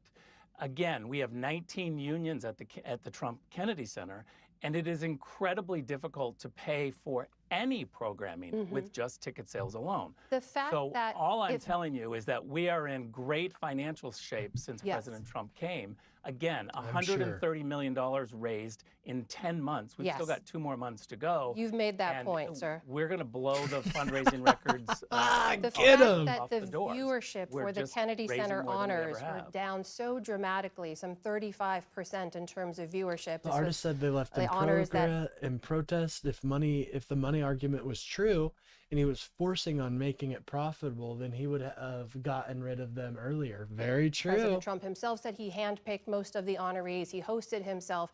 Does that, as a steward of this institution, does all of this, the backlash, the headlines about artists pulling out, the fact that so few people paid attention to the honors, does that worry you? Well, let me challenge you on that again. Oh, my the biased goodness. fact that you just thought that you were giving. The bias fact. Shut the fuck up. You just don't like to be held accountable. That's what's wrong with. I'm sorry. I can't. You go to Ugh. CBS, they will tell you. So that disrespectful. The CBS Trump Kennedy Center honors this year tied for #1 in its demographic. I'm sure it I did. looked at the numbers for PBS's NewsHour. That is separate last from year the and the year fact that the before. numbers Your dropped numbers from are last way year, down which is as what I well. asked in my questions. No, this is what I'm trying to say to you, if you'll understand this. TV viewership year after year is dramatically going down. Your programming has lost a ton of viewers. No, it hasn't. They all just moved to YouTube. Look, 12,000 views in 2 hours. That's pretty good. CBS, ABC, NBC, every year are losing viewers. More people are going online. So all I can tell you is that this year, CBS said that the honors tied for #1 in the demographic. That So the is drop in something that we're viewership very does proud not of. bother It you, was is what I'm also- hearing. Well, what I'm saying is in the context, we won, we Fucking tied, love Agna, and we were the dude. most popular for that night. That was on a Wednesday night. What you're trying to compare is apples and oranges to a Sunday night, which is Oh, okay. My bad. Oh, okay. Yeah, I think that's what we call cope, my friend. year when there were a lot more viewers on television. In case you don't realize, television is a dying medium. Yep, and they literally just cut in half. This is such cope. I can't believe it. every single year, if you look at the numbers, viewers are dropping dramatically. I have got, nephews and nieces who won't even watch television because they're just doing things on their phone. So the digital content is different, and you didn't quote that because digitally, President Trump, the Trump Kennedy Center, and the Kennedy Center Honors this year, which is now the Trump Kennedy Center Honors, did phenomenally well. How did they do online? Can you give us a number? Well, I would just refer you to CBS. Oh, Take my dude, get fucked. numbers. What? CBS is saying that it was tenfold compared to what Oh, dude, get fucked. He can't even point to the numbers. This is why I love Omnivores, dude. any other year that they compared it to. So digitally, it really took off. Ambassador Grinella, there is so much to talk about here, and as I mentioned, we do cover the arts quite a bit, so I'll just say we do welcome you back anytime as we continue our coverage of this. But while I have you, I do want to ask you about another part of your previous portfolio, and that was related to Venezuela. I know that you did work on the Venezuela file earlier in the year for President Trump. You have met with Nicolas Maduro. Holistically, when you look at the actions of this U.S. government, what do you think the goal of the policy is? Is it to remove Maduro from power? Well, look, I work for President Trump, and on this issue, I'm going to give him maximum flexibility, and I'm not going to say anything about the policy. Okay. Ambassador Rick Grenell, currently president of the newly renamed Trump Kennedy Center. We thank you for joining us. Please do come back and join us again soon. I am a giant wimp. He is never going to do that. Thanks for having me. No, he won't. He got cooked. I'm sorry, gang. He got cooked.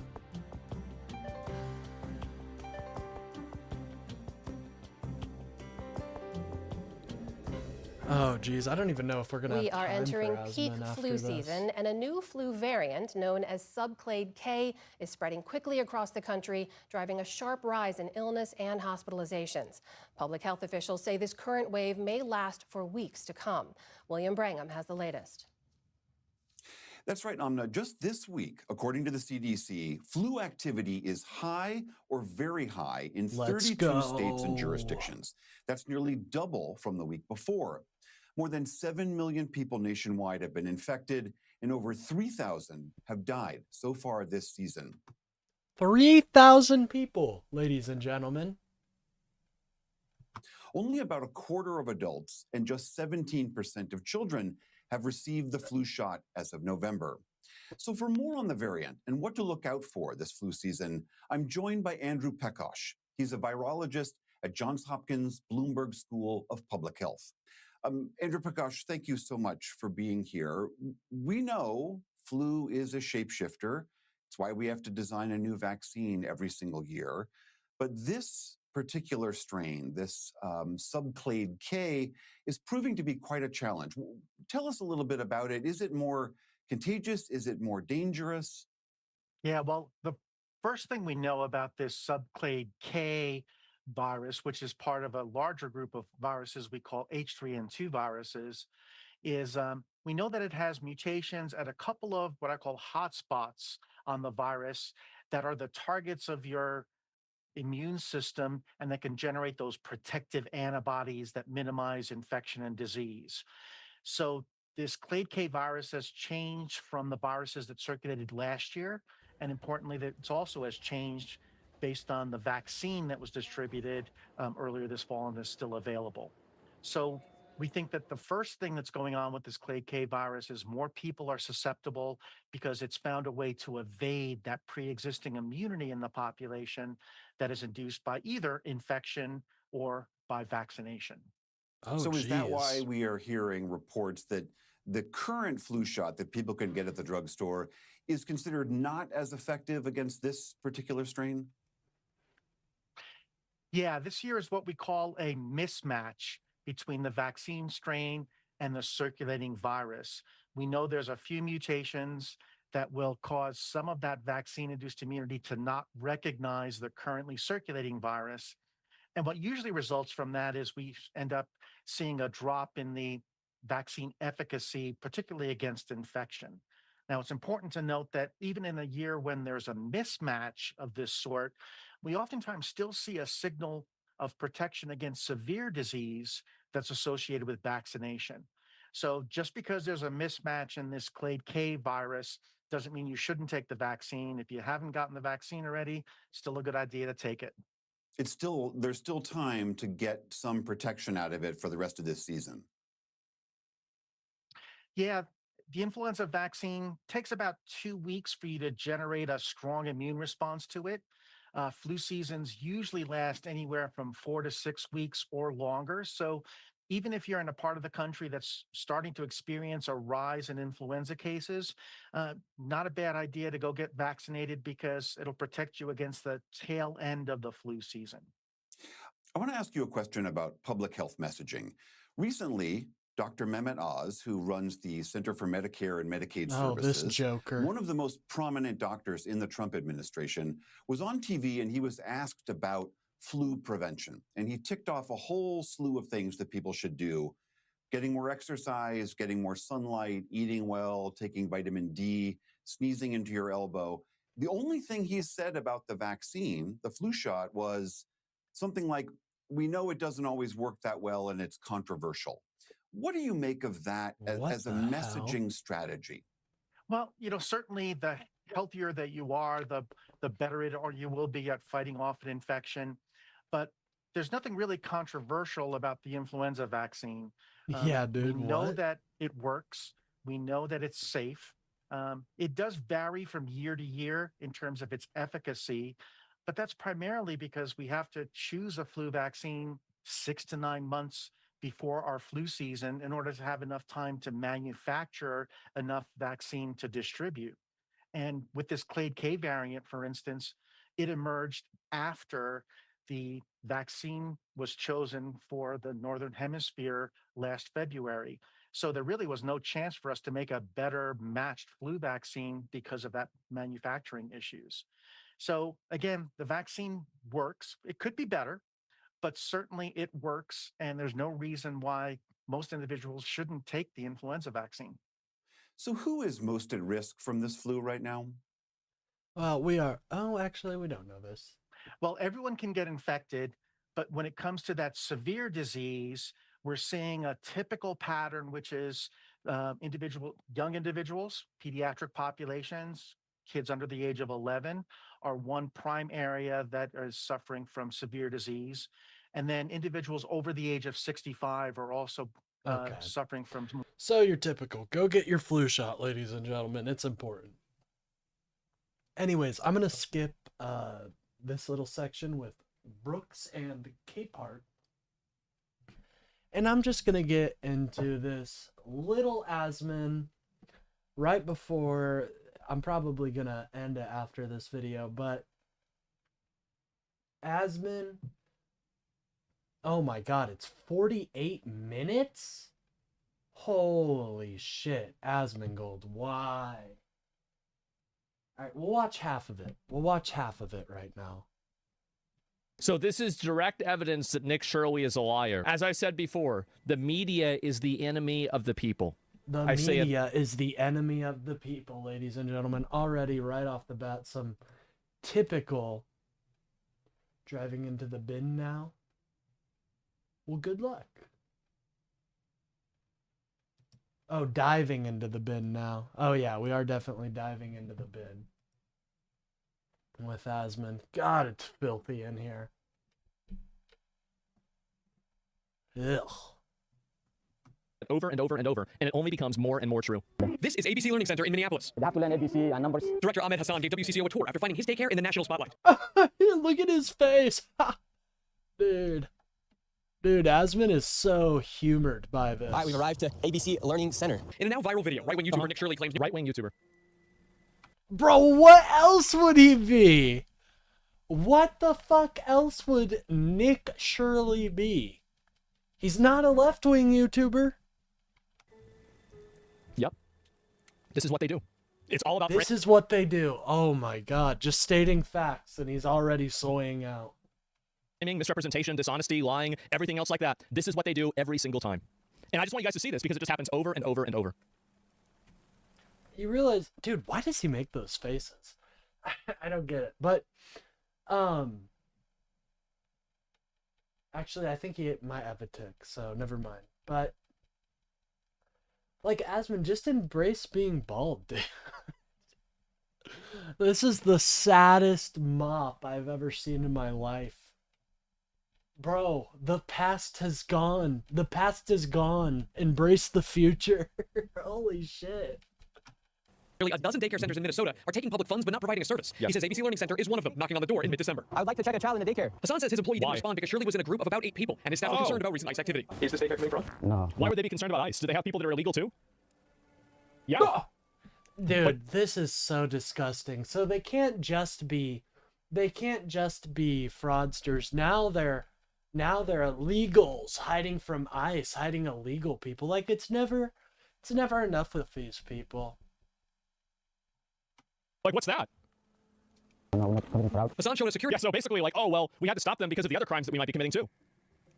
Footage from the same day Shirley was here. Yes. According to the timestamps in the videos, this woman takes a young child into the center at around 9 a.m. that day, about 3 hours before Shirley arrives at the door closer to the street. Within the hour after Shirley leaves, a woman arrives at the other door with a stroller. A larger family heads inside a few hours later. Tuesday afternoon, WCCO found at least a dozen children at ABC Learning Center. At least a dozen? Weren't they authorized for like 100 though?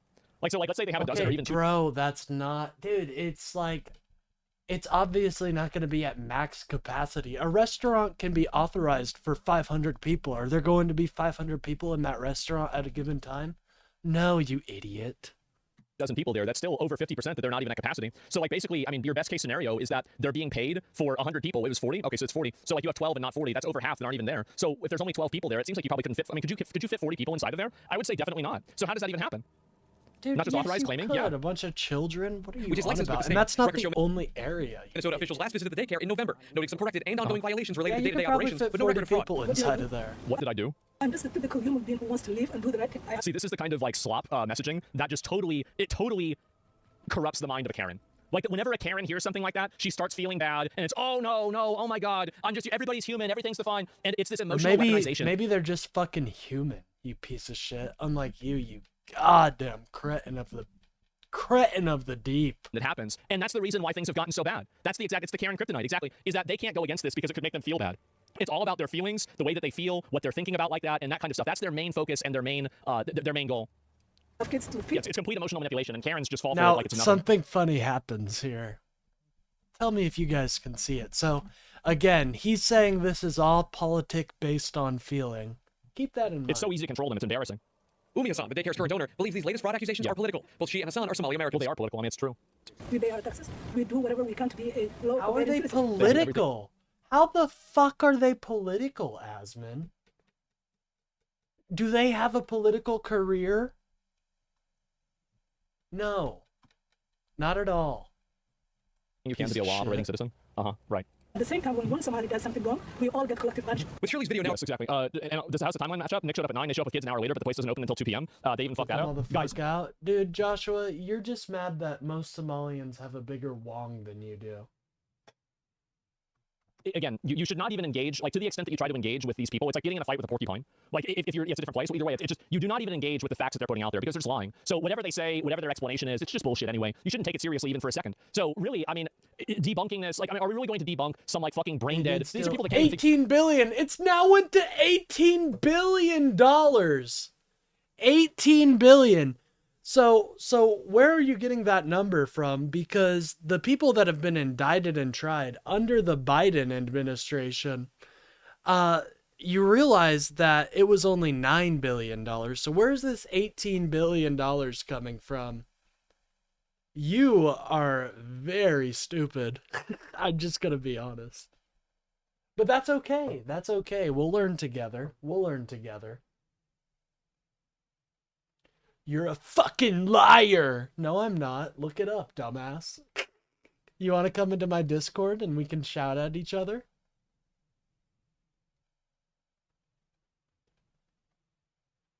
Yeah, fraud happens every way. Hey, Joshua, how do you make for the fact that the ringleader of this operation was a white woman? How do you make for that? You realize 95% of these Somalians are American citizens, right? So you're literally advocating for American citizens to get out of our country. You're un-American and an absolute scumbag. I don't care. Well, I know you do your politics based on feelings, and I know when something is inconvenient for you, you hide and cry and whine. However, the facts are the facts, bubs. She's a criminal. She's a criminal. Yeah, no shit. And it goes against your narrative that all Somalians are criminals. You said get them all the fuck out. So you're implying all of them committed the fraud. You'll delete me? Now he's triggered. He's soying out in the chat. Ladies and gentlemen, Joshua Lift 4640 is tonight's soy lord. Is tonight's soy lord. He's just absolutely un-American. And it's most likely because women don't want to be with him, which is okay. You know, you got to work on yourself, bubs. Figure out how to change a sign. Like, what are we doing here? Approaching 2.3 million views on YouTube alone. They say they are getting nonstop phone calls I harassing bet them. this Joshua guy watches Rats. Watches the Rat King himself. I was looking for a place for my granddaughter. With many of those calls attached to out-of-state phone numbers. They normally say, knock, knock, we're gonna come. You're gonna arrest, something like that. Good. I'm married, But you some says they turn over stupid attendance records to ass. comply with the- Did I ask? Who asked? I have my live chat on. I'm looking, I'm seeing. Yeah, I'm not seeing anybody who actually asked. Unlike you, I know what a woman is. Now go chain your tampon, bitch. Dude, this is embarrassing. Imagine Joshua's wife walking over and seeing what he's doing. Honey, Joshua, what are you doing? Oh, I'm just raging at this 25-year-old I found on YouTube. He's really fucking lame. I hate him. He's making fun of my favorite guy. So embarrassing. She is definitely fucking that dude next door, dude. And there is no way in hell you're gonna stop it. She hits it right, and you don't. Or he hits it right, and you don't. And that's something you're gonna have to carry with you. Department of Homeland Security request. They're now waiting to hear back. CBS News is reviewing records related to the same daycares. All but 2 have active licenses. And Aaron, while the active places have violations related to safety or staff training, there's no put in evidence. So they have active violations, but there's no evidence of Oh, something else. I love these random chatters. That one struck a nerve. He's either typing a document or it struck a nerve and he left. Either one I'm pretty happy about. But Joshua, please come into my Discord if you're still here. I'd love to have a talk with you. It's not what your mom said about me hitting it. Well, I'm glad she's having a good time, man. That's bad. Well, there we go, guys. There it is. And so yeah, they find one daycare that isn't fully Although corrupt. I'm gonna be honest, I don't think there's enough there to satisfy, but that's just me. For all the other ones smart. Yeah, exactly. Or at least that they can present as not being corrupt. And yeah, people hate Americans and infidels ignoring the law. What a surprise. I know. They're still distracting for all the healthcare fraud too. Oh, that's massive. Absolutely it is. 100% there's healthcare fraud. There's huge healthcare fraud. So yeah.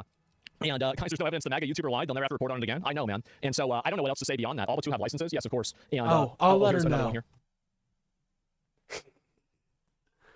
Like, these are like the basic, like, your mom jokes you get from the 1980s shitting on the toilet book. You know what I mean? Not creative. Unfortunately, Joshua's mind is not that expansive, and that's all right. That's most Trump supporters. Oh yeah, I was trying to find the local daycares. You guys... Okay, I was trying to find out if you guys are a daycare. I was just trying to see. Like, bro, where did you get these? From the 6th grade schoolyard? Your mom should have swallowed you. Oh, I got you. Bro, I guarantee I'd hear more creative shit if I went in today's schoolyard, but unfortunately, I don't know about that life. However, Nick and Dave sure do, and something tells me Joshua may as well. Oh, there's nobody online to ask. I'm just trying to ask you guys. I don't have to? I do. I have a question. I was just asking you. Living in mansions in these beautiful houses. But let's talk about this.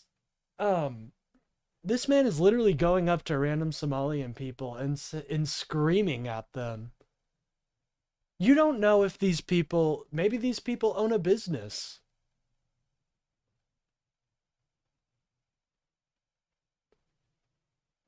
Just looked him up. I don't think he is all there, judging by his videos. Is being completely funded by the federal government, while average Americans work paycheck to paycheck in order to fund this lifestyle. And the reason why they're doing that, let me explain the reason why all this happens. It's because those Americans are too cucked in order to just very simply vote against this. And these people... Vote against what, bro? Vote against people owning houses? These people haven't committed any fraud. You don't have any evidence that these people have committed fraud. And what are you doing? People are so aligned that if you don't give them free houses and free money, they just won't vote for you. You have to do the same thing. You do. You have to do the same thing. And if you don't do that, then they're just going to beat you. Because if they're playing the game and you're not playing the game, then you lose by default. And that's what's happening. You're actually listed on the website, so for daycare, so. Yeah. It's, yeah, no, you can, yeah, I can go door to door. Okay, so you guys aren't a daycare then, not a public daycare, right? Okay, I didn't think so. Oh, I can, yeah. I would literally have called the cops on that person. Yeah, they own a business. They probably live in a nice house, dipshit. Beautiful door. This is a really nice house. This is an incredibly nice house. These ones were really hostile. I just knocked on the door just to see if there's a local daycare listed on the websites. Just to contact the state. Interesting. Yep. And it's better than my parents' house. Yeah, look how big this house is. This house is gigantic. Look at this neighborhood. And look at all these nice cars, these like big SUVs. Look how big this house is. Like look this house was in Austin. This is the perfect. He's literally using his feelings over fact right now. And this would be like a multi-million-dollar house. I mean, yeah, obviously we have high property value here and everything, but this is a gigantic, massive house. It's unacceptable. These people are living in luxury. That's it. They are making Americans jealous. That's right. And yeah, the Heritage American Revolt is going to be amazing. Well, I mean, it's going to be something. I'll certainly say that. And stop them getting mad and violent, to be honest. Well, that's why I'm showing people. I want people to realize and to see how bad this really is. And I think that really that's the reason why. Like, no, you're trying to make these people. You're trying to other them. Make no mistake. I want to radicalize people. My goal with covering this is that I want people to become radical because this is a radical problem. That's why I'm explaining. Listen to what that man just said. How the fuck is he allowed on Twitch?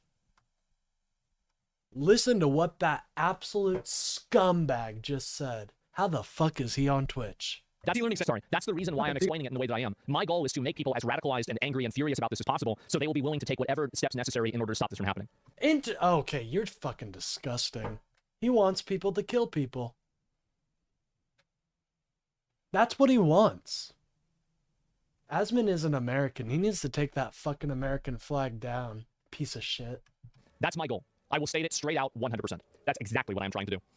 And informing is good. Yes, informing. And yes, all I'm doing here is I'm just showing people videos. I'm showing people videos and I'm saying, hey guys, this is how bad it really is. It works. Keep doing it. Yes, mission accomplished. Well, I'm doing it non-violently. Of course, non-violently. Nobody's talking about violence. Of course not. So yes, and you just said. Let's rewind.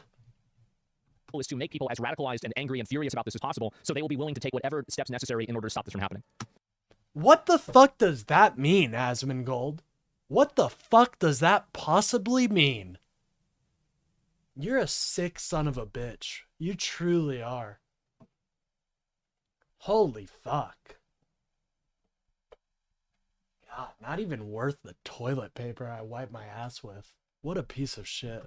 That's my goal. I will state it straight out 100%. That's exactly what I'm trying to do. And informing is good. Yes, informing. And yes, all I'm doing here is I'm just showing people videos. I'm showing people videos and I'm saying, hey guys, this is how bad it really is. It works. Keep doing it. Yes, mission accomplished. Well, I'm doing it non-violently. Of course, non-violently. Nobody's talking about violence. Of course not. So yes, and this is it. Three boats are following each other. See, I'm not even going to call him the Roach King because that's like a fun little thing. No, this motherfucker is a sick individual who wants people to commit terrorist acts. Disgusting, dude. What a sick individual. I'll have to look at it later on, and I will. But we know and we support it. Yes, and this is, and by the way, this is radical. This is insane. Like this is a level of betrayal and ridiculous behavior that every single person. You have no proof. You have no proof other than your fucking feelings. Oh my God, a sick America person. Should see and become furious, radicalized, and extreme about. They should. This is crazy. This is insane. You have people living in $1 million houses that are running fake daycares, living the American dream, being funded by, and these people are immigrants. They're not Americans. They don't give a fuck about America. They don't care about this at all. They're fuck you. They are Americans. They're naturalized. You have no idea what the fuck you're talking about. Ugh. I'm sorry. This type of stuff pisses me off. This type of stuff, this bullshit othering of an individual, fuck off with that, dude. As a collective block so they can take as much of your money as possible. And I want as many people as possible to see exactly how bad it is. Why is he on Twitch? I really am wondering this. You hear less horrible shit from Hassan, okay? And I think Hassan should be taken off of Twitch. Why the fuck is this loser on Twitch? He deserves to be in Rumble, like where all the other fucking losers who decided to be racist went. Why the fuck does he have a YouTube channel? Ugh. Make people as radicalized and angry as I possibly can, because that is my goal. My goal is to do that, and then hopefully, if I do that enough, it will be one couple of drops in the bucket in the tide that will cause this to change. That is my goal. Listen to what he just said. How did that not get him banned? How did that not get him banned? I'm sorry. I may be soying out about this shit, but listen to what he is saying about our fellow Americans. Listen to what this foul fucking roach is saying about our fellow Americans. One couple of drops in the bucket in the tide that will cause this to change. That is my goal. You've got to expose it. And it's that simple. They're actually American citizens based on reported data. Well, that can change. So, oh, well, you can't deport me. I'm a citizen. Well, take it away. Just get rid of it. You piece of shit. Oh my God. I have never heard more un-American shit from a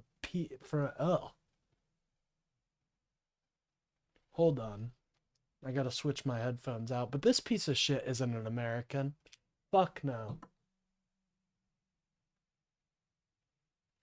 Fuck no, he's not an American. Most un-American piece of shit I've ever watched in my life. I don't watch much of Asman because he's incredibly fucking boring whenever he talks about other stuff. But good to know he's actually just a cretin of society.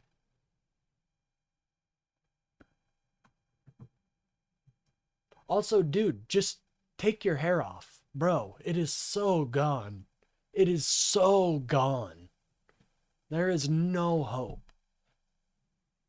It is so fucking gone, bro. Just shave it off. That's it. And so, yes, absolutely. Oh, hold on. And so... What the fuck? Oh.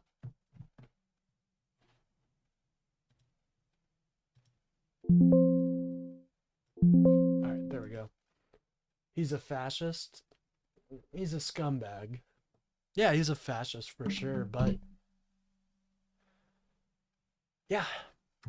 Oh yeah, this isn't like, oh my God, like you can't do this. There are no, by the way, for me, there are no red lines. There are no, like my goal is simply to make this stop happening. That's what I want to do more than anything. And I say radical, but the truth is that this is common sense. This is the most reasonable, rational, you have no moral... evidence, and now you're targeting a community, all because you're... Dude, this is obviously just a successful attempt by the Trump administration to distract, deceive, deny anything about the Epstein files, ladies and gentlemen. Make no mistake. There's a reason why all the right wing is talking about this. Because their administration is breaking the law, and they know it. Dude, Asman's... centrist perspective possible to not allow people into your country that are scamming the government and living off of the government. This isn't like I say radical, and the only reason I say radical is because of how radical the world that we live in is. The truth is that I might seem radical, but I'm really not, guys. If people want to address a something I'm saying or disagree, that's fine. But you have to have an actual disagreement, not something that you said sounds bad. I don't care about that. It's stupid. And the people that are trying to talk about that. Oh, you want an actual disagreement? You have no fucking proof that this person is committing fraud other than just your fucking feelings. I thought facts didn't care about that. Asman. Are only doing it in order to... Oh wait.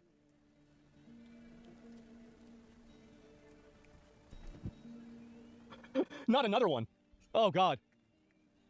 Here we go. Like your typical single-family home, but it bills itself as an assisted living facility, and it receives a lot of taxpayer money. Here in Minnesota, the number of people getting help in assisted living facilities is up, double the growth of other programs. Wow. But here's the kicker. The rate of payment in this assisted living space is 10 to 15 times the growth in other programs. Wow. So we pulled the data on assisted living facilities in the Minneapolis area. Minneapolis, as you might expect, has a lot.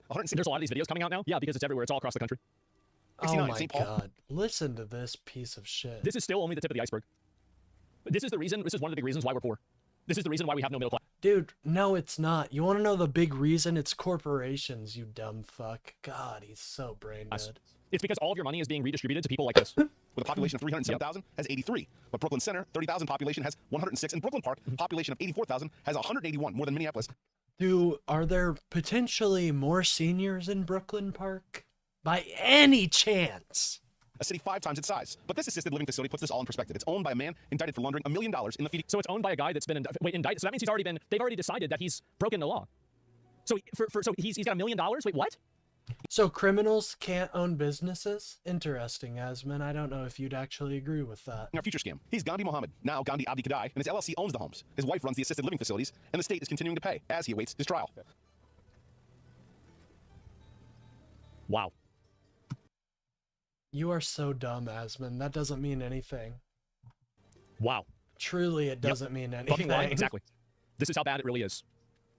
Wow. Wow. This is how bad it is, ladies and gentlemen. Multiple, it doesn't look like this is a front at all. This looks like almost any assisted living facility I've ever seen. But for some reason, Asmund feels like it's not right. God, what a piece of shit. And by the way, anybody who's lived around illegal aliens or I like low don't, income... I'm sorry, guys. I don't know if I can... I'm going to have to rewind, and I'm going to have to... I can't watch it. This is just going to piss me off, dude. I'm going to be honest, and I am not ready for, you know, we can finish this tomorrow. We're going to be watching a lot. It's going to be an Asmund episode. We're watching the Conduit video. And hopefully, with a little luck, we'll have Conduit on the stream. So, me and him are friends. He's a cool dude. We're homies through Ice Beans. If you guys don't know Ice Beans, amazing content creator. Go check her out on Twitch and YouTube. But, so yeah, we're going to be watching a lot of Asmund tomorrow, and this is just what he's saying is so wrong. And he has no evidence to be saying it. I really, you know I have like only a couple hundred subs, or just 170 something. And I hold myself more accountable to my words than this motherfucker does.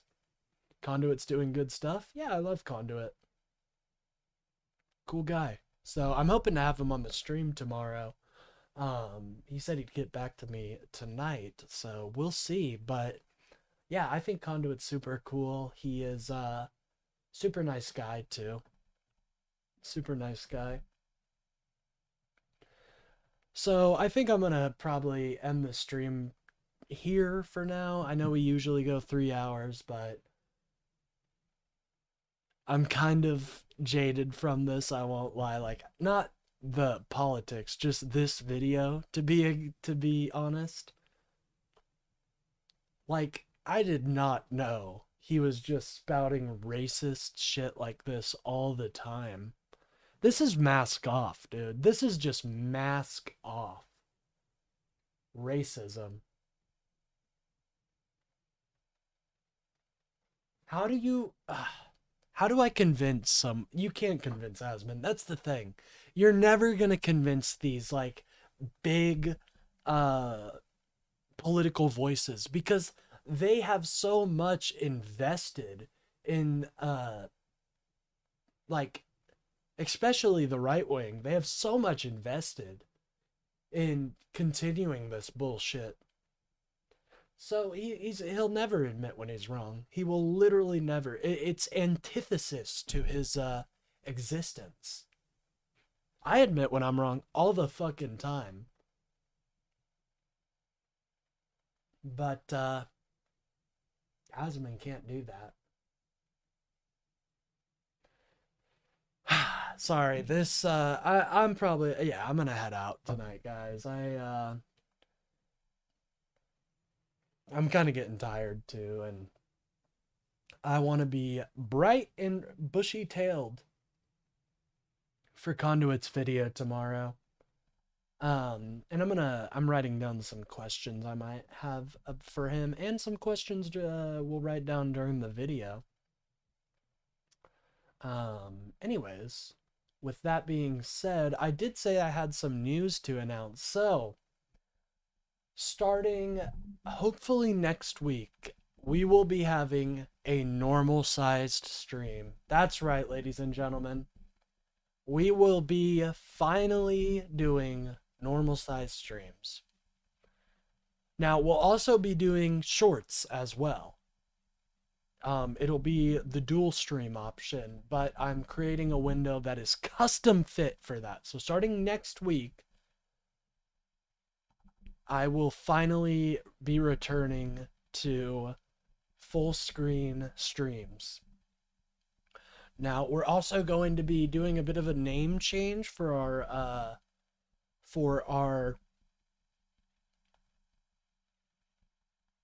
like typical stream.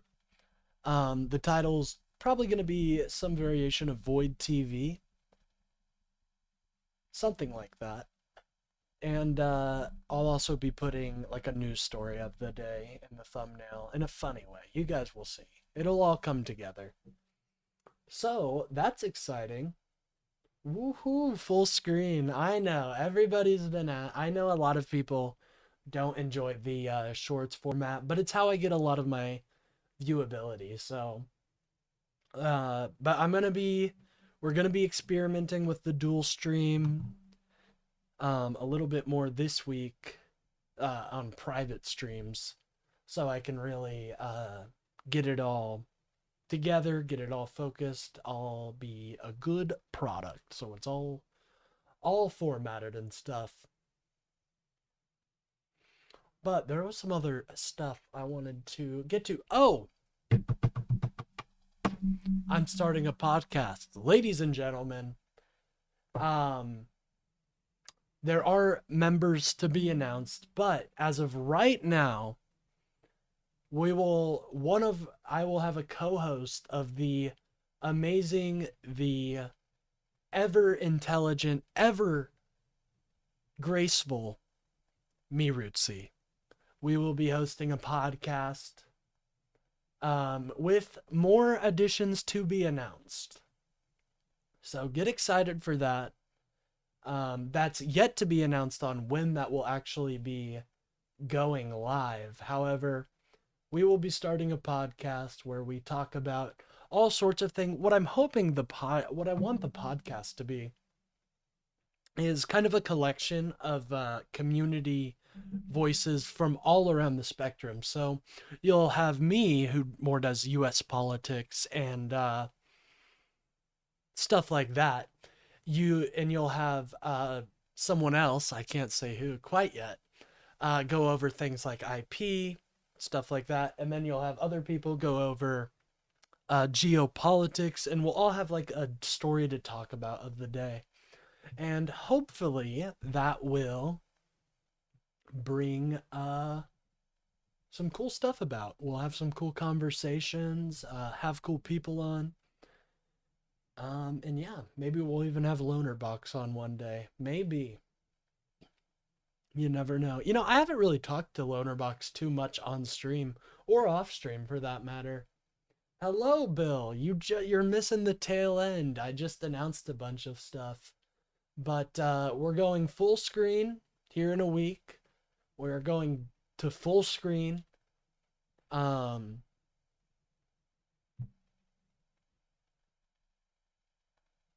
just completely blanked. Oh, I'm starting a podcast with Mirutsi. And our titles will be changing